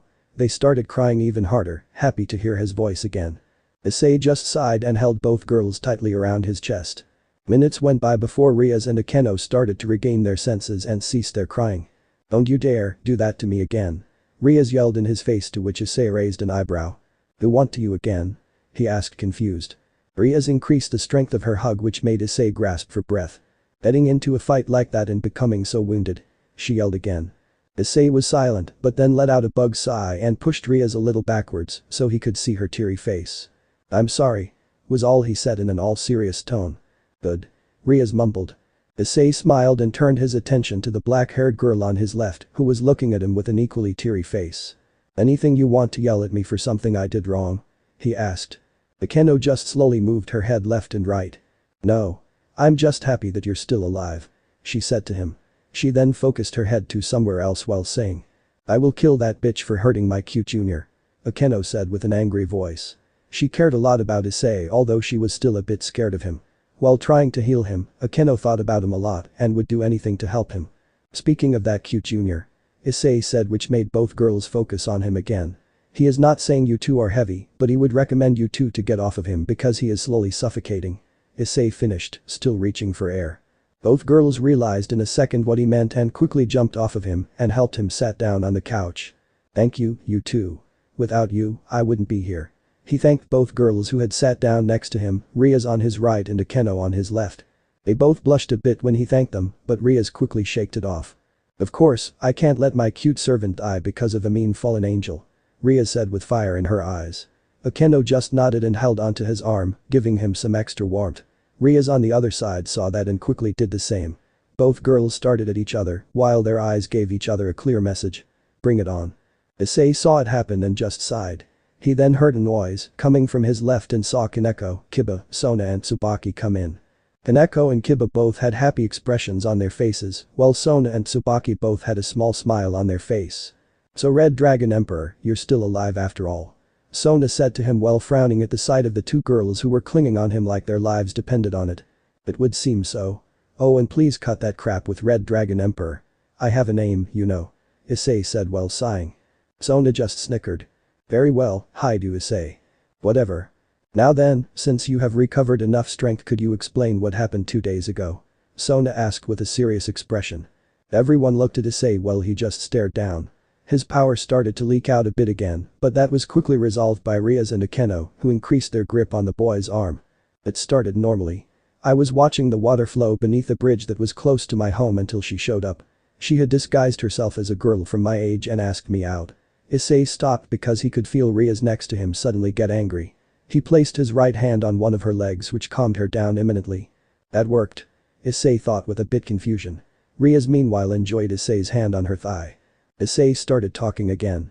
I was a bit shocked by her sudden appearance, but when I felt her presence, I knew she was familiar. She was there when my parents were killed. She could have also been there when the people in the mountains were killed. I got angry, which startled her, but after that, she started to laugh and transformed herself to her normal appearance, and then she attacked me. We fought a little, but I managed to knock her out of the sky. I thought I was victorious, but in that moment I thought I had won. She stabbed me in the stomach and I couldn't do anything anymore. She then proceeded to torture me a little. After she had her fun, she reached out for the ring of modification. More I can't remember, the rest was blurry for me after that point. Everybody was silent in the room when he finished. Then Rias started to speak. We saved you. When she tried to take your ring, I blew her away with my power and we quickly formed a defensive line around you. We managed to hurt her a little, but she still escaped. Issei looked at her while smiling. Thank you, Rias. And of course you guys too for helping me.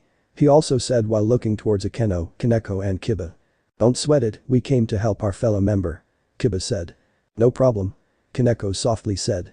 Akeno just smiled and held close to his left arm. Sona was silent while Issei had talked, but then spoke up again. I see. So ultimately they were after your ring. I guess so. Sona was silent, but then looked towards Rias. Do you think we should tell him now or after he has recovered more of his power? She asked. Tell me what? Issei asked with a certain undertone. While you were asleep, I asked Sona and her peerage if maybe they could find out where the fallen angel has fell to. Rias said with a small voice. And? Issei asked. It was silent. And? Issei asked again, more demanding this time. They did. Rias said. Suddenly Issei jumped up and flared his power. It wasn't as strong as when he did when Sona asked him about his parents, but it was still almost as strong. His eyes were burning with determination. Where? I will not tell you. You are still too weak. Sona said to him, also flaring her power. Issei didn't care nor did he feel her power. Where? He asked again with dominion in his voice and flaring his power even more. Sona now was having problems with firmly standing on her feet. She thought she about to faint and that applied to everyone else in the room. Suddenly 2 arms appeared from behind Issei's back and closed around him. It was Rias. At the abandoned church. She said to him. Issei looked backwards to see Rias, almost crying, clinging onto his back. That gave him back his normal conscious. He stopped flaring and stared at the ground. It went silent once again until Issei spoke again. I'm sorry. It doesn't matter. Rias started, but was suddenly pushed back when 6 wings appeared from Issei's back. This is something I must do alone. She heard him say when he suddenly flew up and punched his way through the roof. Everyone looked to the hole with surprised faces. It was silent for a few moments before Rias started speaking. Quickly Akeno, get dressed and stand by. Kiba, Kaneko get ready too. He can't do this alone, not in this state. And besides, if a devil of my peerage enters the ground of a place of God, he could start another war.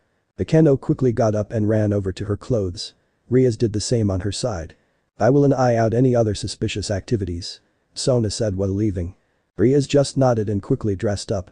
Why Issei, she thought. Issei was flying. He was flying high in the sky and flying towards the church. And his eyes were full of fire when he saw it. A rather small church on top of the hill which was covered in vines came in eyesight and he increased his pace. Landing in front of the doors of the church, he was out of breath and was trying to regain it. I'm not fully recovered yet. He thought somewhere in the back of his head but he didn't care. He kicked the doors open and walked in. Inside, it was just a mess as if was outside. Broken walls and statues, benches were piled up in a messy way, and the altar at the end of the church wasn't as clean as it should be. He shivered at the sight of the cross. This place is not fit for devils like me. He thought. The doors behind him suddenly closed with a loud sound and from behind the altar, 3 figures appeared. 2 of them were fallen angels, but the other one was a human. The first fallen angel was a tall woman with brown eyes and long navy blue hair that covered her right eye. She had a big bust and wore a maroon trench coat-like top with a wide collar, a matching miniskirt, and black-heeled shoes. The trench coat top was open at her chest, exposing her big bust. From her back, of course, were 2, all too familiar, black feathered wings. The second fallen angel was a little girl with blonde hair styled into twin tails, and she had blue eyes. She wore a gothic Lolita attire, which consisted of a black Lolita dress with white frills, a large black bow on the front, and a green jewel embedded on the collar, white thigh socks, and black shoes. She also wore a large black bow on top of her hair. Whereas the tall, blue-haired woman stared at him with cold, serious eyes, the little blonde looked at him with joyful expression. So? The blue-haired woman said. You are the one who was defeated by Raynare, but it would seem that you survived. Issei scraped the end of Ho's nose and answered. So it would seem. Then why did come here? You have a death wise? She asked. No, not for me. For that Raynare you are talking about. And now that I think about, I remember you 2 cents too, what would mean that you were there too? Issei said with cold eyes. Well, you're not incorrect. The blonde girl now said with a high voice. But I don't think you alone can fight us and win. She said with a laugh. I think I'm enough.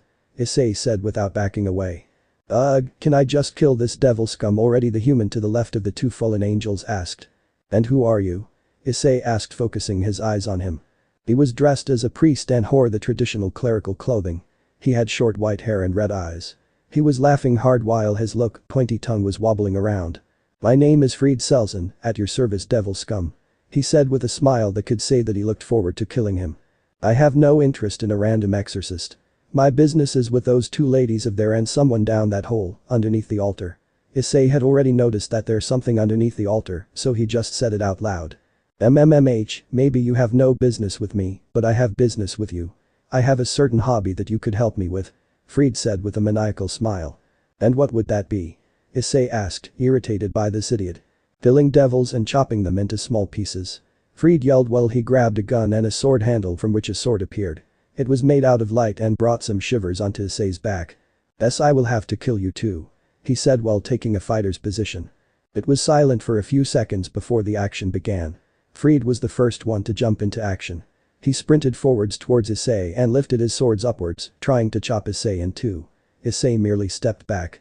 After Fried missed, Issei jumped forward again and punched Fried in the face, making him fly towards the altar, breaking it when he impacted. "That hurts," could be heard when he flew into the wall at the back of the church.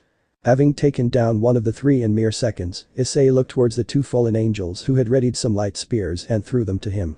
Issei sprinted forwards, dodging the spears in the process. With the last one, he wasn't so lucky. The spear made a shallow cut in his right upper arm. It burned but he ignored it. He jumped up and tried to punch the tall blue-haired woman. Before he could, she grabbed a yellow spear from her back that had two sharp ends and slashed at him.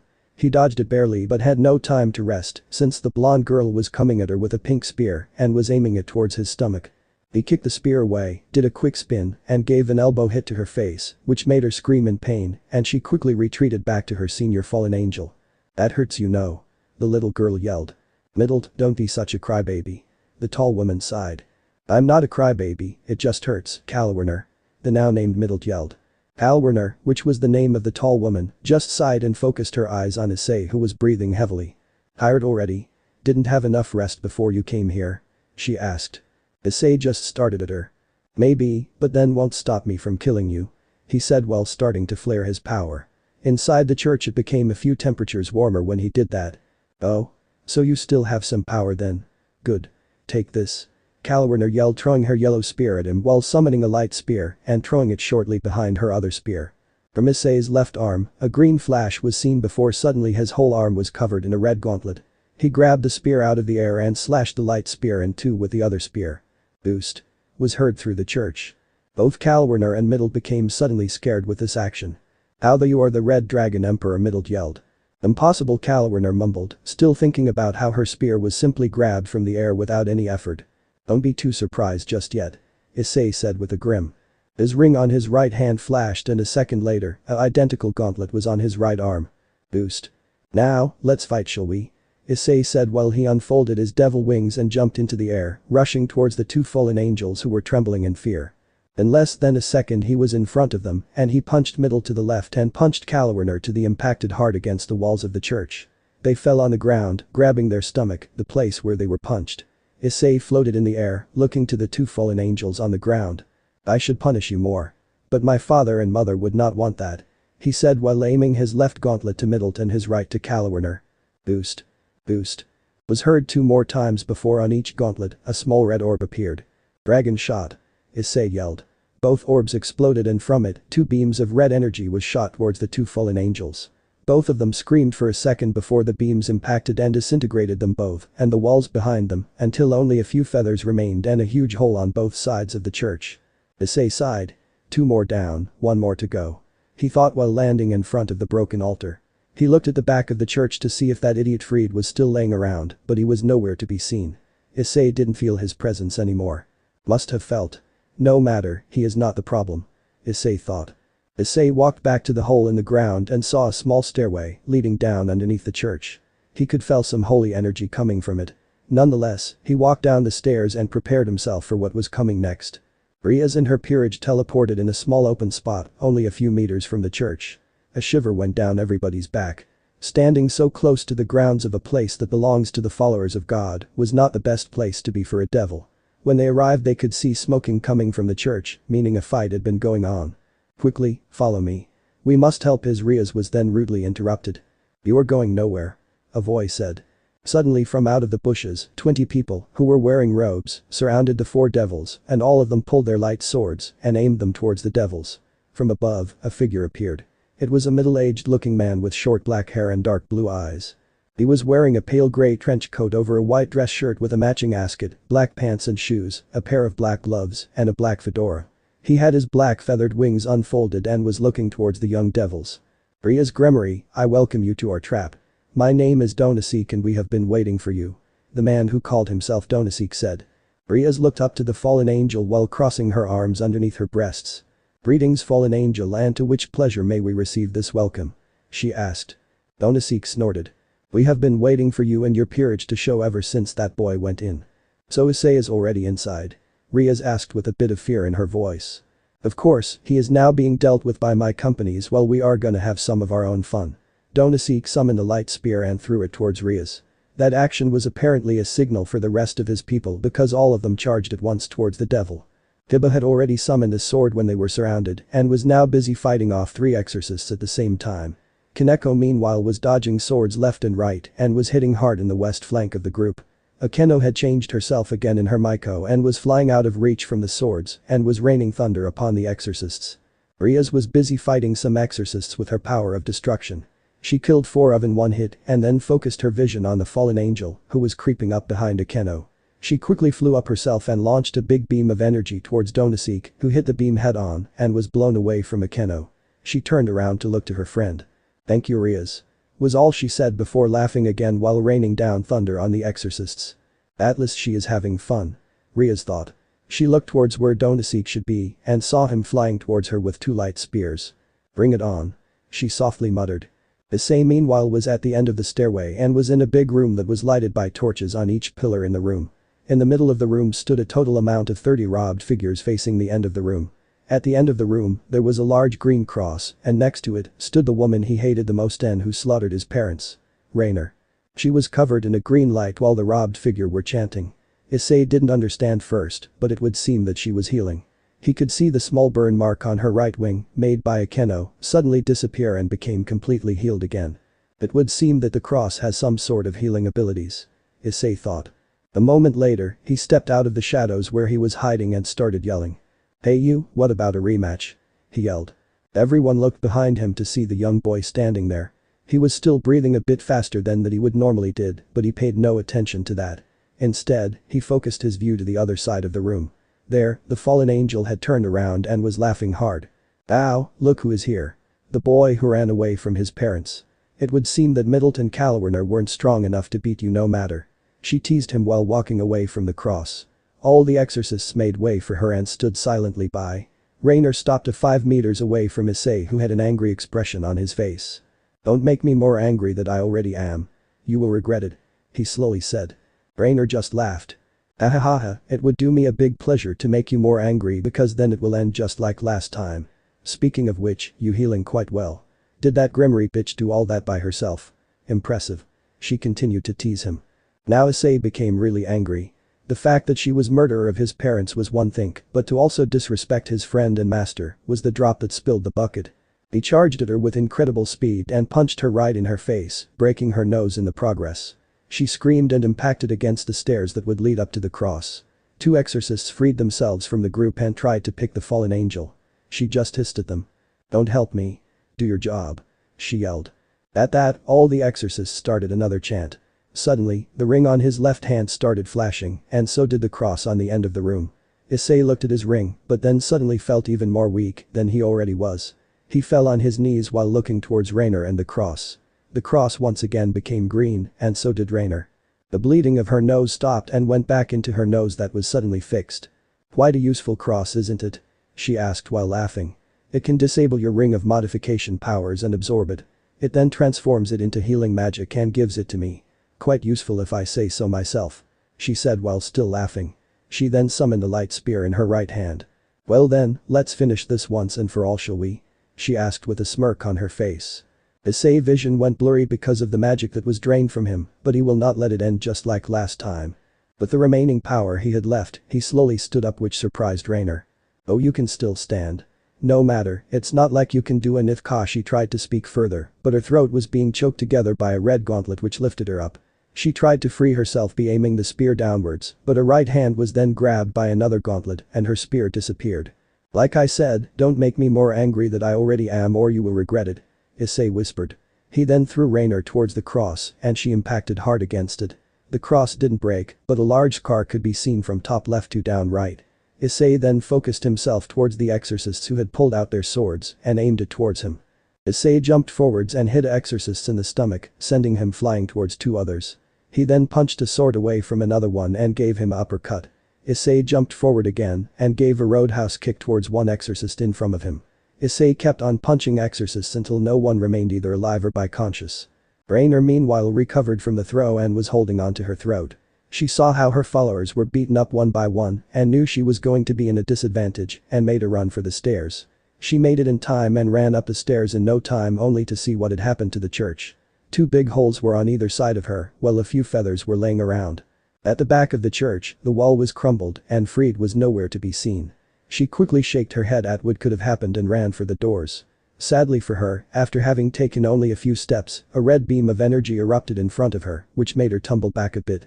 The beam vanished and revealed a large hole from which Issei flew up with his 6 devil wings. He also still had his 2 gauntlets out. Raynare couldn't believe the sight of it. Just what are you?" she screamed. Issei didn't say anything until he lifted up his right arm and said, "Your end." From the gauntlet, a small beam of energy shot towards her and pierced her stomach. She coughed up blood and held both of her hands in front of the hole, hoping that the bleeding would stop a bit. She fell onto her knees and looked up to see that Issei had landed in front of her. He grabbed her hair and lifted her head up to his height. "I told you that you would regret it," he whispered. His face showed no emotions, yet his eyes were burning with hatred, sadness and pain. Raynare started to cry. "Please don't kill me," she begged for her life. Issei pulled her face closer to his. "Funny. My parents probably begged for their life too, and you know what you did. You slaughtered them without even feeling a little bit sorry for taking away the parents of only a 7-year-old boy." His voice made the hairs on her neck stand right up. "I didn't kill them because I wanted to, I was ordered," Raynare said in between trying to maintain her breath. "Oh? But the fact remains that you killed them and that's enough for me. After you, I will go after the one who ordered you and one after him and the one after him if needed. My parents' death must be resolved," Issei said while making another small orb in his left gauntlet, ready to blast off Raynare's face. "Issei, wait," was suddenly heard through the church. Issei turned his head to see Rias standing there with Akeno, Kiba and Kaneko behind her. "What do you mean wait, Rias? You want her dead almost as much as I do," Issei said with a calm tone which frightened everyone. They knew this wasn't the Issei they had known for now. His hazel eyes were now emotionless and he looked at the 4 devils as if he didn't know him. "Issei, hold up for a moment and listen to what I have to say. We have discovered something," Rias begged. "Let her go for now." Issei looked at her for a few moments before he suddenly let go of the fallen angel. She landed on her stomach which made her cough up even more blood. Issei looked down towards Rias. "What did you discover?" he asked. "When we came after you, we were ambushed by one of her comrades." She pointed to the fallen angel. "He attacked us with 20 exorcists, but we beat them all and captured the fallen angel. We interrogated him and discovered that these 4 went out to kill your parents, and you not by their own accords, but by order of Kakabiel." Issei didn't flinch at her explanation, but became curious at the name Kakabiel. "Why did Kakabiel meet Dad and my parents?" he asked. "Apparently for your rings. The ring of modification would help him greatly in starting another war, and the ring of the Red Dragon of Domination would also prove useful. Having the same powers as the Red Dragon Emperor could be a decisive factor in winning the war," Rias explained. Issei looked towards his rings and then to the fallen angel on the ground. "Is this true?" he asked with a cold undertone. Raynare looked up and nodded while having fear in her eyes. Issei looked at her for a second. "I don't believe you," he then said. "What?" Issei yelled. "Hold on Rias, I won't kill her just yet," Issei then said. "What?" Rias and the rest of her peerage were confused. What did he mean by that? Issei then let the gauntlet on his right arm disappear, so only his ring remained. He aimed his hand towards her. "The Red Dragon of Dominion commands you, answer my questions with nothing but the truth and decide your fate," Issei then said with a commanding tone. His ring flashed a deep green light and vanished after a second. Raynare's eyes became emotionless and stared up towards Issei. "I will answer every question you ask me, O Red One," she said with no emotion. Rias and her peerage became more and more confused at this. Why did Raynare suddenly become so obedient? "Is it true that Kakabiel gave you and your fellow companions the order to kill me and my parents?" "Yes. It is also true that after you killed my parents and me, you would take my rings to Kakabiel so he could use them to start another war." "Yes." Rias and her peerage saw the Issei was convinced and sighed in relief, but didn't expect that Issei would ask one last question. "When you killed my parents, did you feel any remorse for killing and taking away the lives of the parents of a 7-year-old boy that would be alone for almost 10 years, isolating himself from the world so no one would find him? Or didn't you feel anything?" It went silent. Rias and the rest were confused, and so was Raynare. She looked at Issei with curious eyes. Why did he ask that question? "I hated you," The answer came. Everyone looked back to Raynare who, for some reason, had tears in her eyes. I hated you. I couldn't finish my mission, and my life became hell because of your escape. I started questioned everyone and everything. Sometimes, things were good and other times, things were bad. My life was ruined because of you. But another part in myself awakened.